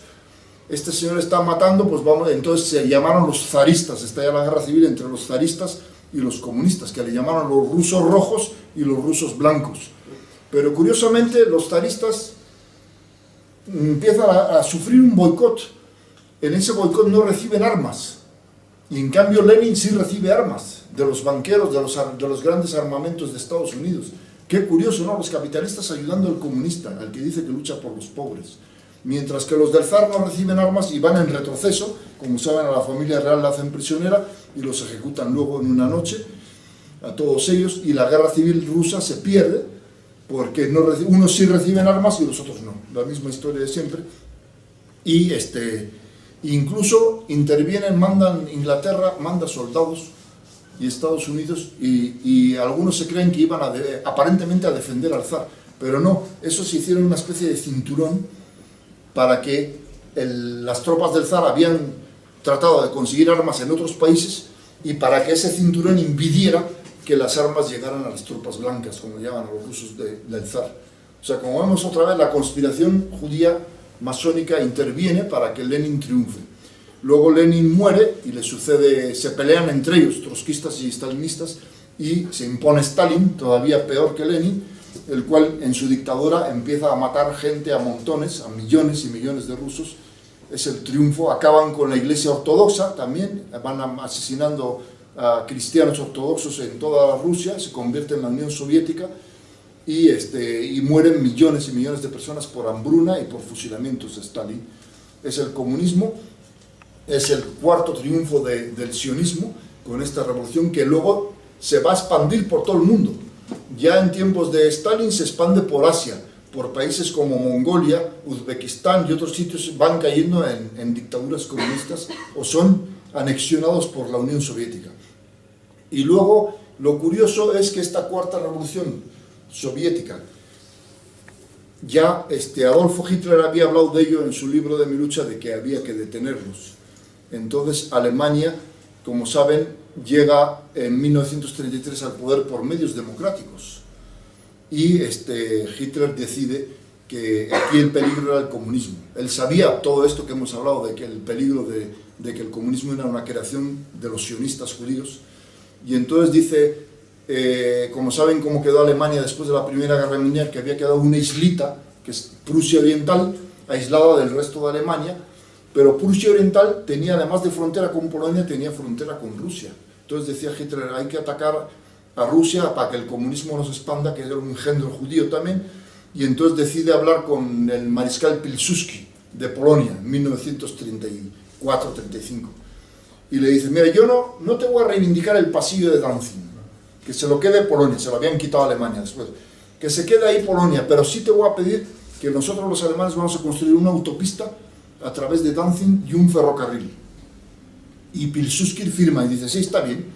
Y Hitler lo tenía con toda la idea, dice, esa autopista y ese ferrocarril va a pasar tropas alemanas hacia Prusia, y de Prusia para atacar a la Unión Soviética para detener al marxismo, creación de la cuarta revolución del sionismo. Y entonces Pilsudski, que era anticomunista, era un militar tipo Franco, católico, nacionalista polaco, que había derrotado a los soviéticos en 1920 en el milagro del Vístula, cuando Polonia es invadida por Lenin. Había derrotado a los soviéticos, lo habían dejado solo Inglaterra y Francia, a Pilsudski, y se produce un milagro porque derrotan a los rusos, que eran mucha mayoría. Pilsudski era el héroe de Polonia, lo sabía, el milagro del Vístula le llaman, donde derrota él a los comunistas. Incluso el primer ministro inglés de 1920, que se llamaba George Dodge, que era masón, le llama y le dice, la única cosa es que negocies con Rusia y te dejes cumplir los tratados que te va a imponer el comunismo. A lo cual dice, no, qué curioso, el masón inglés quería que Polonia quedara absorbida por el comunismo, ¿no? Entonces ellos resisten y le ganan. Entonces Pilsudski era presidente en el año 34-35 y dice que sí, le dice a Hitler que sí. Pero luego en el 36 muere misteriosamente. Don Salvador Borrego dice que cree que fue envenenado. Y accede al poder en Polonia el coronel Beck y Mościcki, que eran masones. Entonces ellos echan para atrás el tratado. Dicen, nada de carretera, nada de autopista, nada de vías, nada de eso. Porque ya sabían, fíjate, ellos sabían como políticos masones, decían, esto es un plan de Hitler para pegarle al engendro sionista que era la Unión Soviética. Y entonces dicen, nada de carretera. Entonces cuando Hitler se enfada, dice, pues vamos a tener que atacar. Y está ya la Segunda Guerra Mundial. Entran en Polonia y llegan a Prusia y por el otro lado atacan los rusos y hacen un tratado de paz en la mitad. Pero Hitler todavía tenía la intención, bueno, ahora hemos terminado una primera parte de la guerra, pero luego la vamos a seguir, vamos a atacar a Rusia más adelante. Pero fíjense lo curioso de esto. Entre 18 de septiembre del 39, que hicieron ese tratado de paz, hasta abril del año 40, ¿cuántos son, no? Octubre, noviembre, diciembre, enero, febrero, marzo, abril, son 7 meses que hubo una relativa paz. No hubo paz porque Inglaterra y Francia masónicas le habían declarado ya la guerra a Alemania, por Polonia, pero no se la habían declarado a Rusia, que había invadido la otra parte. Entonces hay un periodo, no de paz, llamaríamos tregua, una tregua, todavía no se atacaba. Entonces Hitler negocia con los ingleses y le dicen, miren señores, yo estoy dispuesto a retirarme de Polonia. Lo único que va a quedar claro es que la autopista y las vías de ferrocarril sí se van a quedar y vamos a pasar por Danzig. Es más, Danzig seguramente va a volver a ser de Alemania porque era población alemana. Y el resto de Polonia la voy a dejar libre. Y entonces llegan a firmar ese tratado de paz y a última hora los masones de Inglaterra, más bien los judíos de Inglaterra, dicen, queremos dos condiciones últimas en ese tratado. 2 condiciones. ¿Y cuáles eran estas condiciones? Pues resulta que los banqueros de Inglaterra dicen, queremos que la Alemania vuelva al patrón oro. Es decir, Alemania era independiente, no tenía deuda con Hitler, había pagado las deudas anteriores de la República Socialdemócrata, que había endeudado a Alemania y la había arruinado, y él ya no quería deudas, y había inventado el patrón trabajo, es decir, la moneda alemana no se basaba en el oro. Hitler decía, el oro no se come, lo que se come es la tierra, lo que da la tierra, la madre tierra nos da de comer, no el oro. Entonces yo voy a darle, voy a invertir en el campo de Alemania. Y efectivamente el campo de Alemania, todos los productos que surgieron del campo habían hecho que su moneda valiera más. Entonces había desligado de ese patrón usurero que nos gobierna hoy, que viene arrastrándose desde Cromwell, como hemos visto, y de Estados Unidos y todo esto. Entonces estos le imponen esa condición. Se acabó el patrón oro, tienen que volver, no, al revés, tienen que volver al patrón oro. Esa es una condición. Y la otra condición es que Hitler, como ya sabía esta historia de traiciones masónicas, había prohibido ya la masonería en Alemania, estaba proscrita. Bueno, pues la segunda condición que le imponen los ingleses, más bien los judíos ingleses, es que volviera a legalizar la masonería en Alemania, porque teniendo legal la masonería en tu país, es una víbora que tienes aquí escondida, traidora, que te va a picar en cualquier momento. O sea, es un aliado de tus enemigos, la masonería. Y entonces Hitler dice, no, de eso nada, ni volvemos al patrón oro, ni legalizo la masonería. Ah, pues entonces va la guerra. O sea, ellos son los culpables de la Segunda Guerra Mundial, no como echan la culpa. Y entonces sigue un periodo de tregua y Hitler dice, bueno, antes de que el enemigo me pegue a mí, le pego yo. Y es cuando en abril del 40 ataca por Bélgica, que también eran países masónicos, Holanda, Luxemburgo, y entra en Francia. Y así hasta que llega el 14 de junio a París. Digo, antes de que el enemigo me pegue a mí, yo le pego a él, que es la estrategia de todo buen soldado. Y entonces, claro, le acusan a él, es que invadió, es que invasor, asesino, invasor de países. No, sí, ellos provocaron eso de la guerra. Bueno, eso es parte de la Cuarta Gran Revolución. Como saben, luego el comunismo se expandió después de la Segunda Guerra Mundial. Una vez quitado Hitler, se expandió. Aquí en España, como saben, fue derrotado por el caudillo Francisco Franco. La República era masónica en un principio, pero nos llevaba al comunismo, y ahí prepararon un segundo golpe. Ya habían preparado el golpe del 34, con los del PSOE, que se dicen tan democráticos, habían llevado a cabo el golpe del 34, que les fracasó, pero hubo muchos muertos en Asturias, en Cataluña, en Madrid un poquito, en Madrid, Cataluña, que en Cataluña hubo muchos, y en Asturias, la famosa guerra de los 15 días.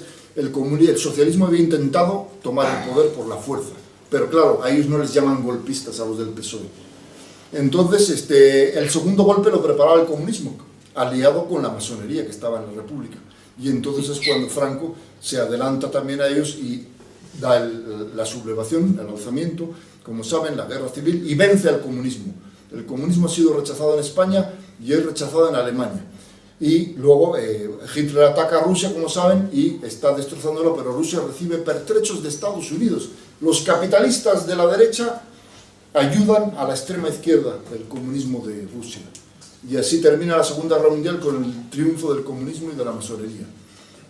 Y así después se van a expandir por todo el mundo. Después de la Segunda Guerra Mundial va a ser la Cuarta Revolución, se va a expandir pues, por países de Asia, como Corea, Vietnam, China, todo con la ayuda siempre, Estados Unidos mirando para otro lado. Nos hacen creer en la prensa que Estados Unidos es anticomunista, cuando en realidad Estados Unidos se hace tonto. Esa es la Cuarta Revolución. Y luego la Quinta Revolución es la que estamos viviendo ahora un poco, la que ha llevado un poco más a cabo la del Islam. La ha llevado más a cabo Barack Obama. Como saben ustedes, allá por el año 2011 hubo una revolución, desestabilizar el mundo musulmán, Egipto, Túnez, Libia, Yemen y Siria. Lo lograron en todos estos países del norte de África, cambiar los regímenes hacia un radicalismo musulmán, bueno, con la excepción de Túnez.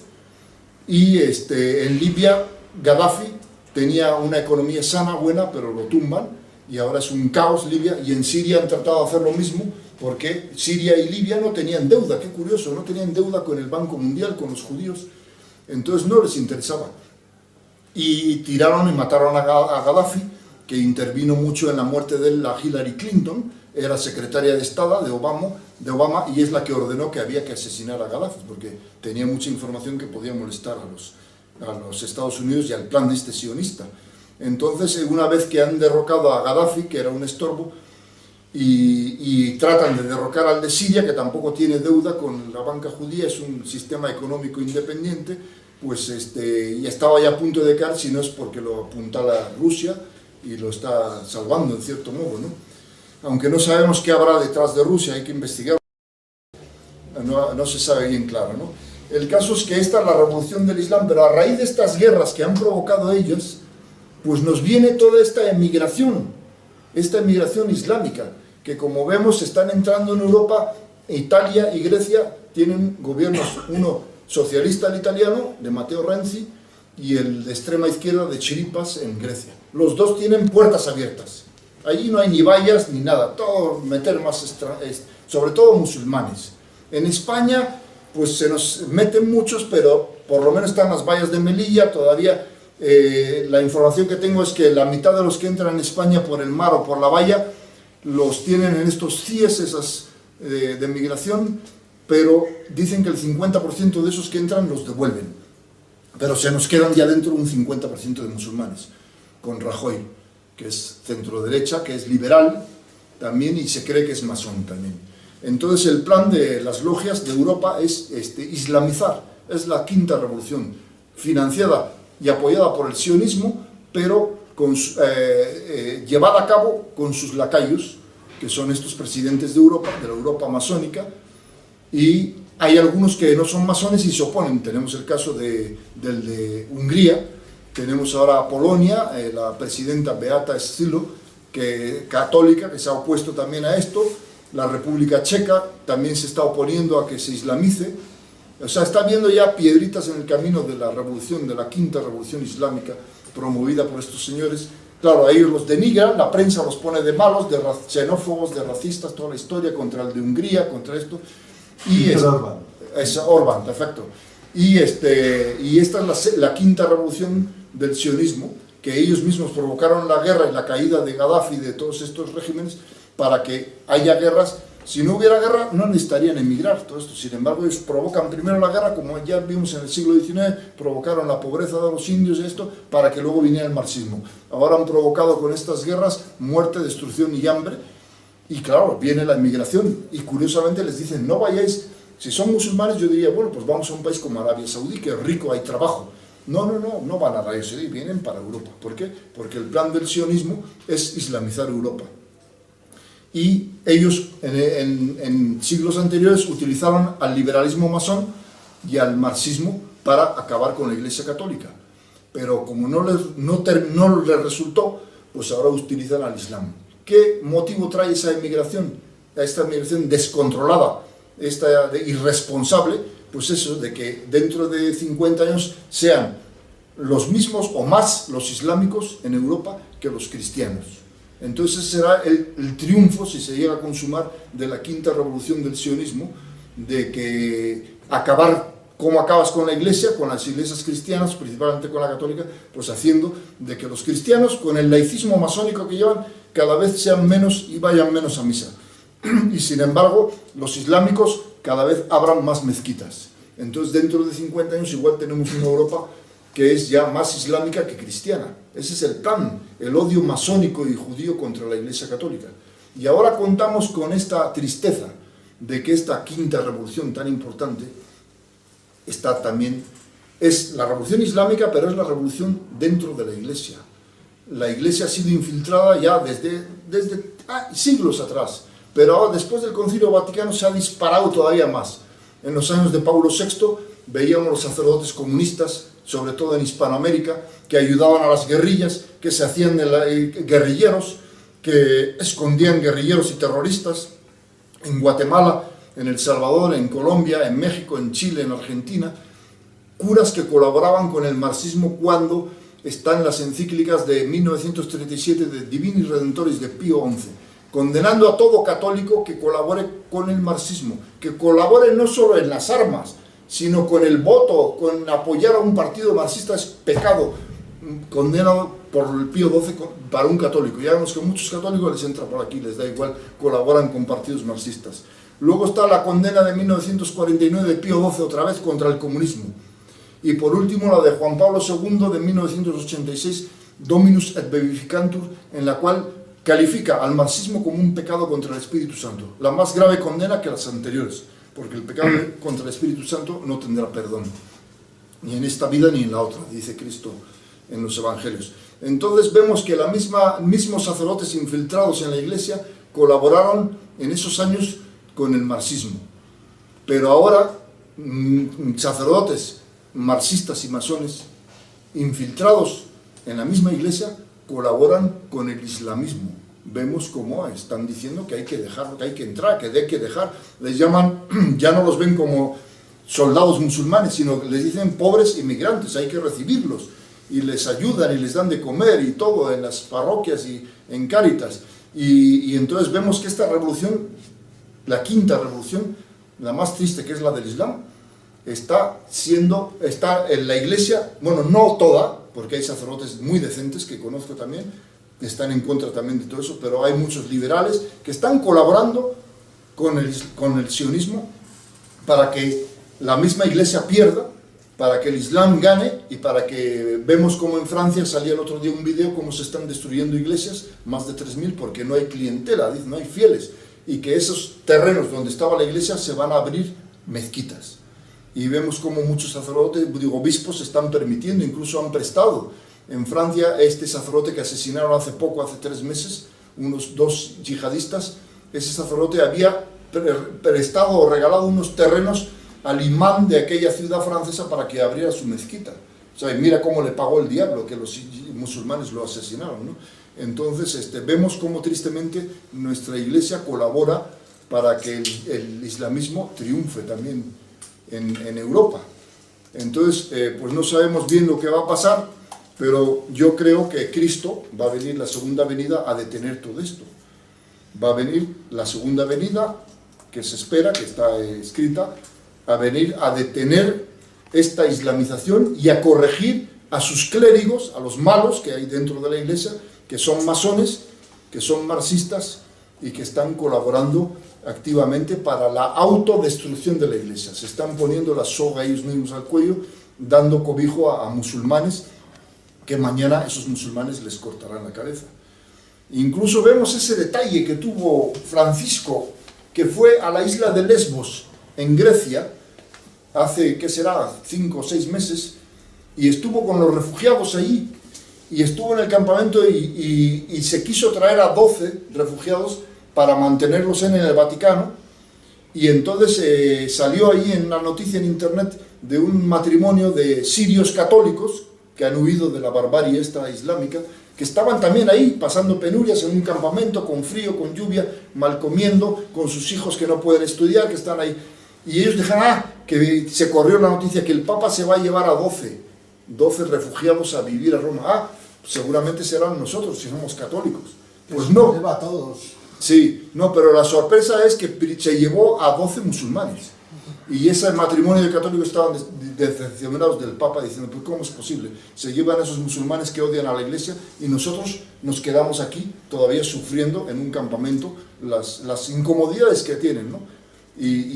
O sea, como vemos cómo parece que se quiere islamizar Europa. También está esa noticia de que el Papa tiene un monaguillo, un sacristán musulmán, que no sé qué pinta ahí en las misas si él no cree en eso ni en Cristo. Y además con antecedentes por delitos sexuales. Exacto, y también acaba de nombrar en Buenos Aires director de la sección del periódico Vaticano del Observatorio Romano a un luterano.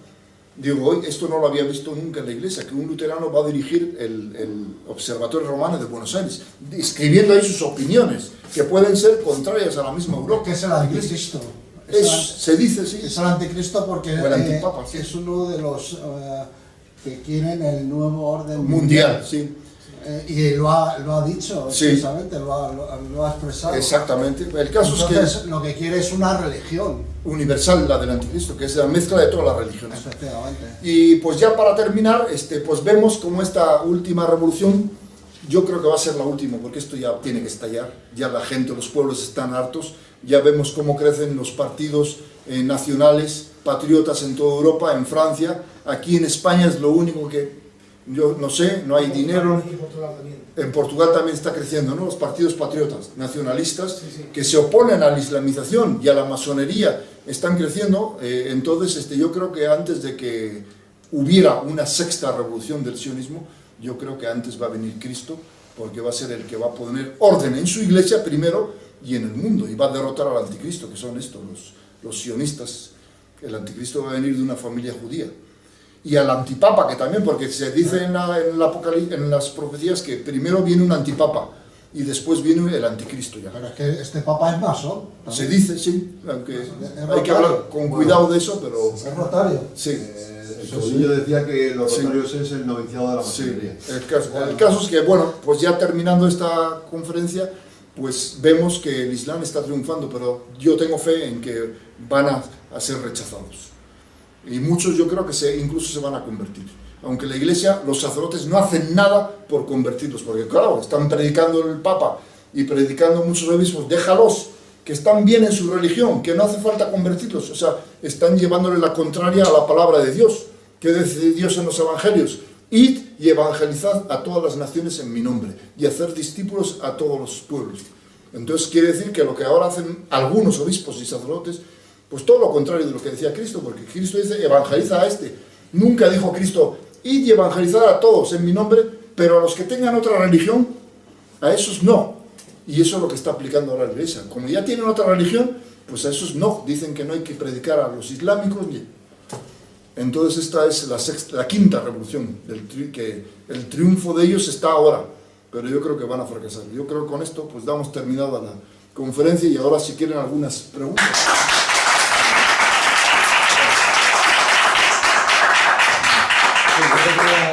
Yo te quería comentar que efectivamente es así, pero yo lo que veo, o la impresión que a mí me causa, es que la infiltración dentro de la Iglesia y los mensajes estos liberales que está dando el Papa, lo que hacen es dividir la Iglesia. Es decir, yo he visto discusiones, bueno, con un cierto respeto, pero no dejan de ser enfrentamiento, ¿no?, entre lo que es el católico liberal, Sí.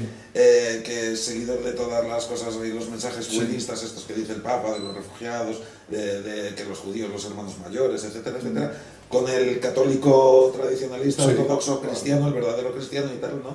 Y entonces lo que veo es que se abre como una brecha nueva en la Iglesia que antes no había existido. Había existido la brecha del evangelismo, de Lutero, pero la brecha actual dentro de la Iglesia católica se está abriendo más. Con este... Primero fue lo de Lutero, luego fue la masonería, el católico liberal, ahora se ha vuelto a reafirmar el católico liberal, luego fue el marxismo de los 60, 50, los curas guerrilleros, el católico que se decía marxista, aunque estuvieran condenados, a ellos no les importaba, la prensa les aplaudía, y ahora vemos pues otra vez el católico liberal apoyando al Islam, que dicen que cualquier religión es buena, que es una falsedad. Pero bueno, esa es la cosa. Sí, sí, no, quería hacerte alguna pregunta, pero hay una cosa que quería puntualizar. Isabel II se casó con Francisco de Asís, sí, que decían los comentaristas de la época que llevaba más puntillas en el traje de novios que la reina, porque era homosexual, sí. Homosexual. Sí, está Pero yo reconocido. decía yo, ¿y esto cómo pudo ser? Y dice, pues claro, porque la masonería y los liberales masónicos le dijeron, tienes que casarte con este, porque ella tuvo como 10 abortos. Y tuvo 10 abortos, pero no de él. Sí. Y claro, es que eso es una parte de la historia de España, porque dice, ¿quién fue el verdadero padre de Alfonso XII? Porque claro, si el otro era marica, ¿con quién es? Claro, Ricardo de la Cierva lo dice bien claro en sus libros, lo he investigado, que es muy serio, que bueno, falleció hace un año. Pero es que él un día hablaba un comentario en la tertulia, él tenía un novio que se llamaba Antonio Meneses, que era con el que él convivía. Sí. Y entonces resulta que cuando echan a Isabel II para la Revolución de la Gloriosa, resulta que él se quedó aquí en un palacete viviendo con su novio, claro, pagado por el Estado. Sí, no le hicieron nada. Sí, claro. Eso... Incluso dice Ricardo de la Cierva que Alfonso XII no era hijo de él, sino que era de un capitán de la guardia. Decían que de general se hablaron por el final de Puigdemont, uno que era... José Ingenieros, según dice Ricardo de la Cierva, se llamaba este capitán, que era muy guapo, y es el que nació de él Alfonso XII. Pero en realidad no tenía que haber gobernado porque ya era un rey bastardo. Exacto. Porque claro, no era hijo del matrimonio que se había concebido. Pero al liberalismo le interesaba que siguiera, porque era un rey también liberal. Alfonso XII lo dijo él mismo, yo soy un rey liberal. Y cuando le dijeron, pero es usted católico, y él empezó a decir, sí, soy un católico liberal. O sea, mezclando lo que los papas del siglo XIX condenaron el liberalismo y que no podía ser católico. Lo mismo que en el 20 el marxismo dijeron que no se podía ser católico liberal. Has dicho antes una cosa en la que has dicho que Cánovas y Sagasta eran masones. Yo no tengo ese... O sea, yo... De Cánovas sí creo, ¿eh? Cánovas yo creo que no. Es que el que era masón seguro era Práxedes Mateo Sagasta, que era masón. Cánovas tengo dudas de que lo fuera. Bueno, dicen que era masón conservador. Antonio Cánovas del Castillo, la centroderecha de ahora, lo que es Rajoy, lo de ahora.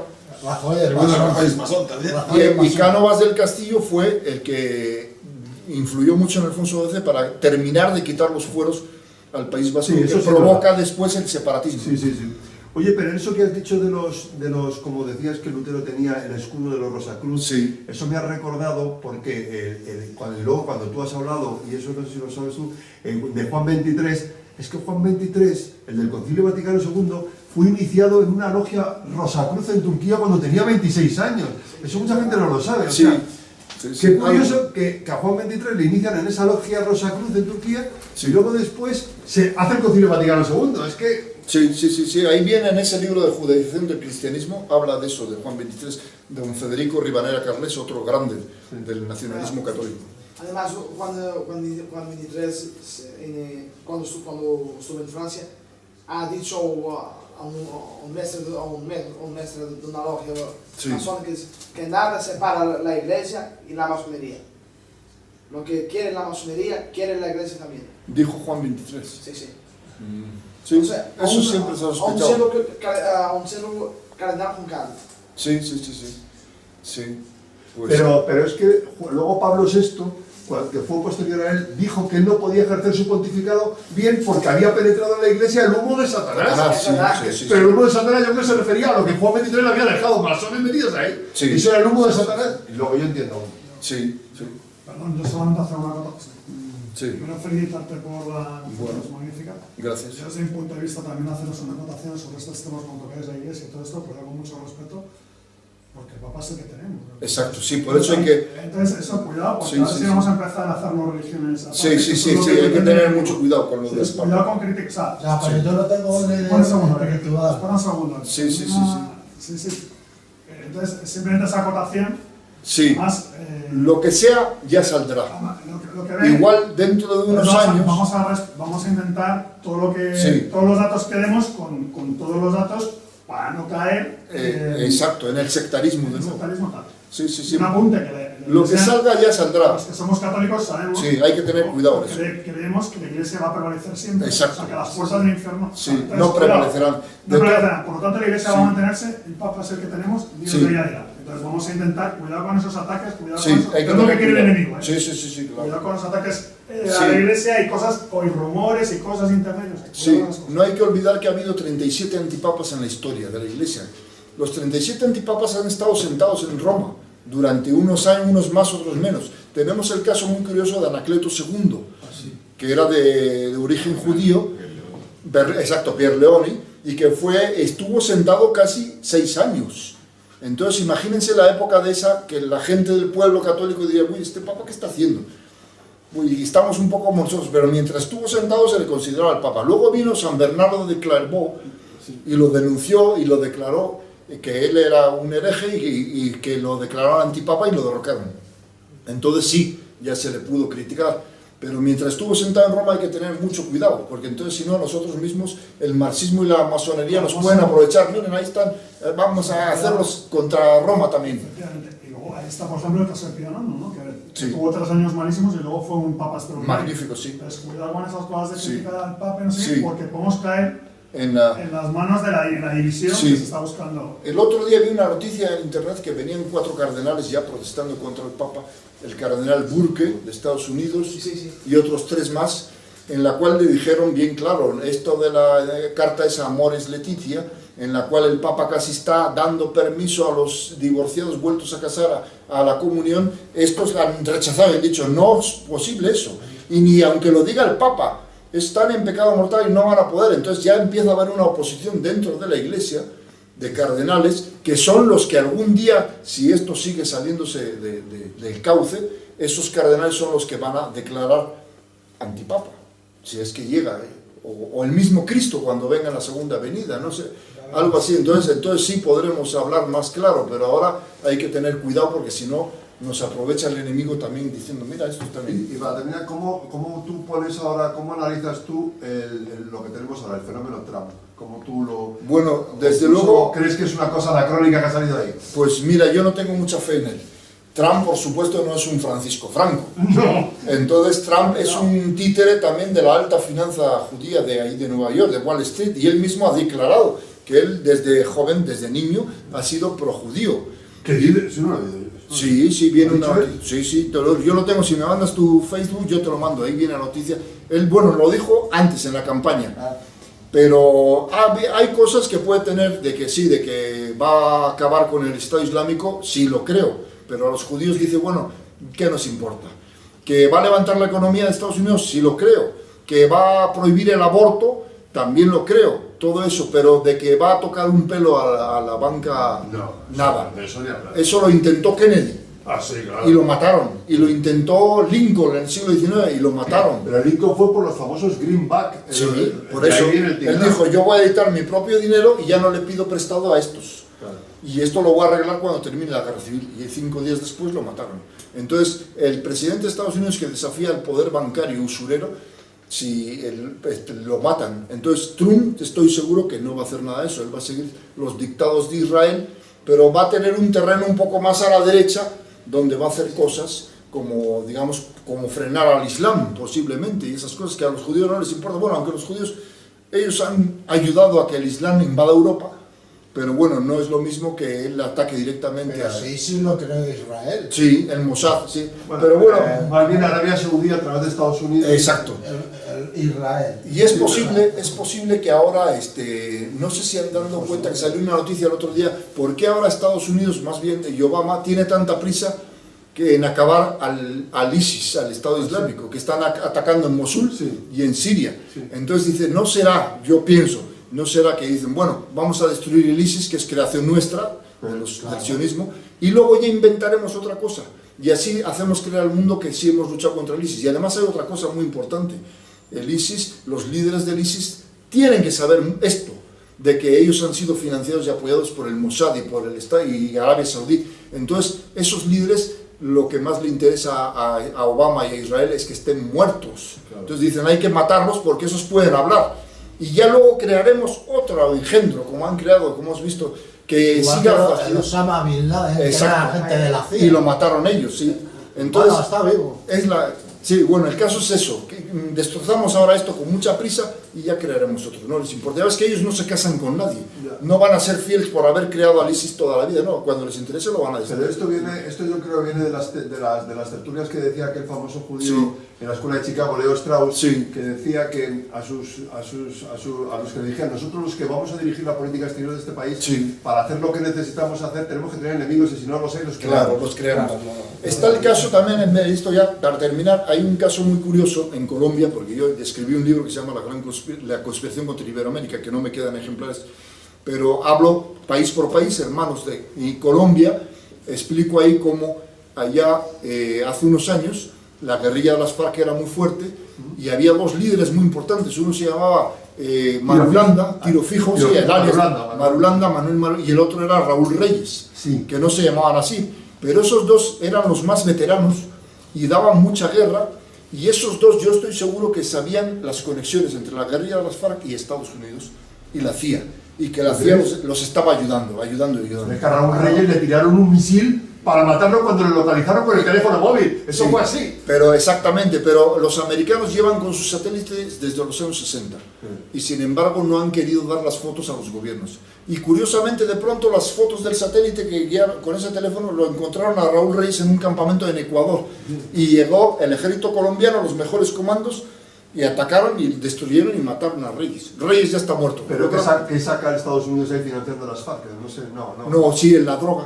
Es una narcoguerrilla. Bueno, sí, es una narcoguerrilla, pero ellos venden la droga y se la compran. Pero quieren, los magnates de la droga en Estados Unidos son los mismos de siempre. Los de Slansky, que ya murió, era el mafioso. No, pues eres el compañero de Lucky Luciano, Mayer Lansky, pero bueno, sí. Era judío. Sí, el caso es que mantenían esa guerrilla por la droga. Entonces, pero no les interesaba vivo a Raúl Reyes porque sabía mucho de esto que estaba hablando. Entonces, de pronto lo matan. Y luego, a los 2 meses, muere Marulanda también. ¿Marulanda cómo murió? Lo bombardearon desde un avión colombiano, pero ¿cómo lo localizan? Pues el satélite. Qué curioso que 40 años de guerra y el satélite no funciona. Y de pronto el satélite americano localiza a los dos, que eran los más veteranos y que sabían mucho, yo creo, de las conexiones entre la CIA y ellos. Entonces dice, vamos a preparar la paz en Colombia. Pero estos los quiero muertos, porque nos pueden acusar, escribir libros de prensa. La información que tienen. Sí, entonces, y efectivamente, qué curioso que murieron y después de la muerte de ellos han venido estos tratados de paz y conversaciones, ¿no? Vemos cómo hay conspiración siempre. Y con esto, pues yo creo que damos por terminada la...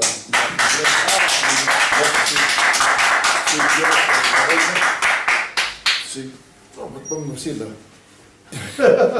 del capitalismo tradicional. Espera. Sí, ya damos por terminada la conferencia.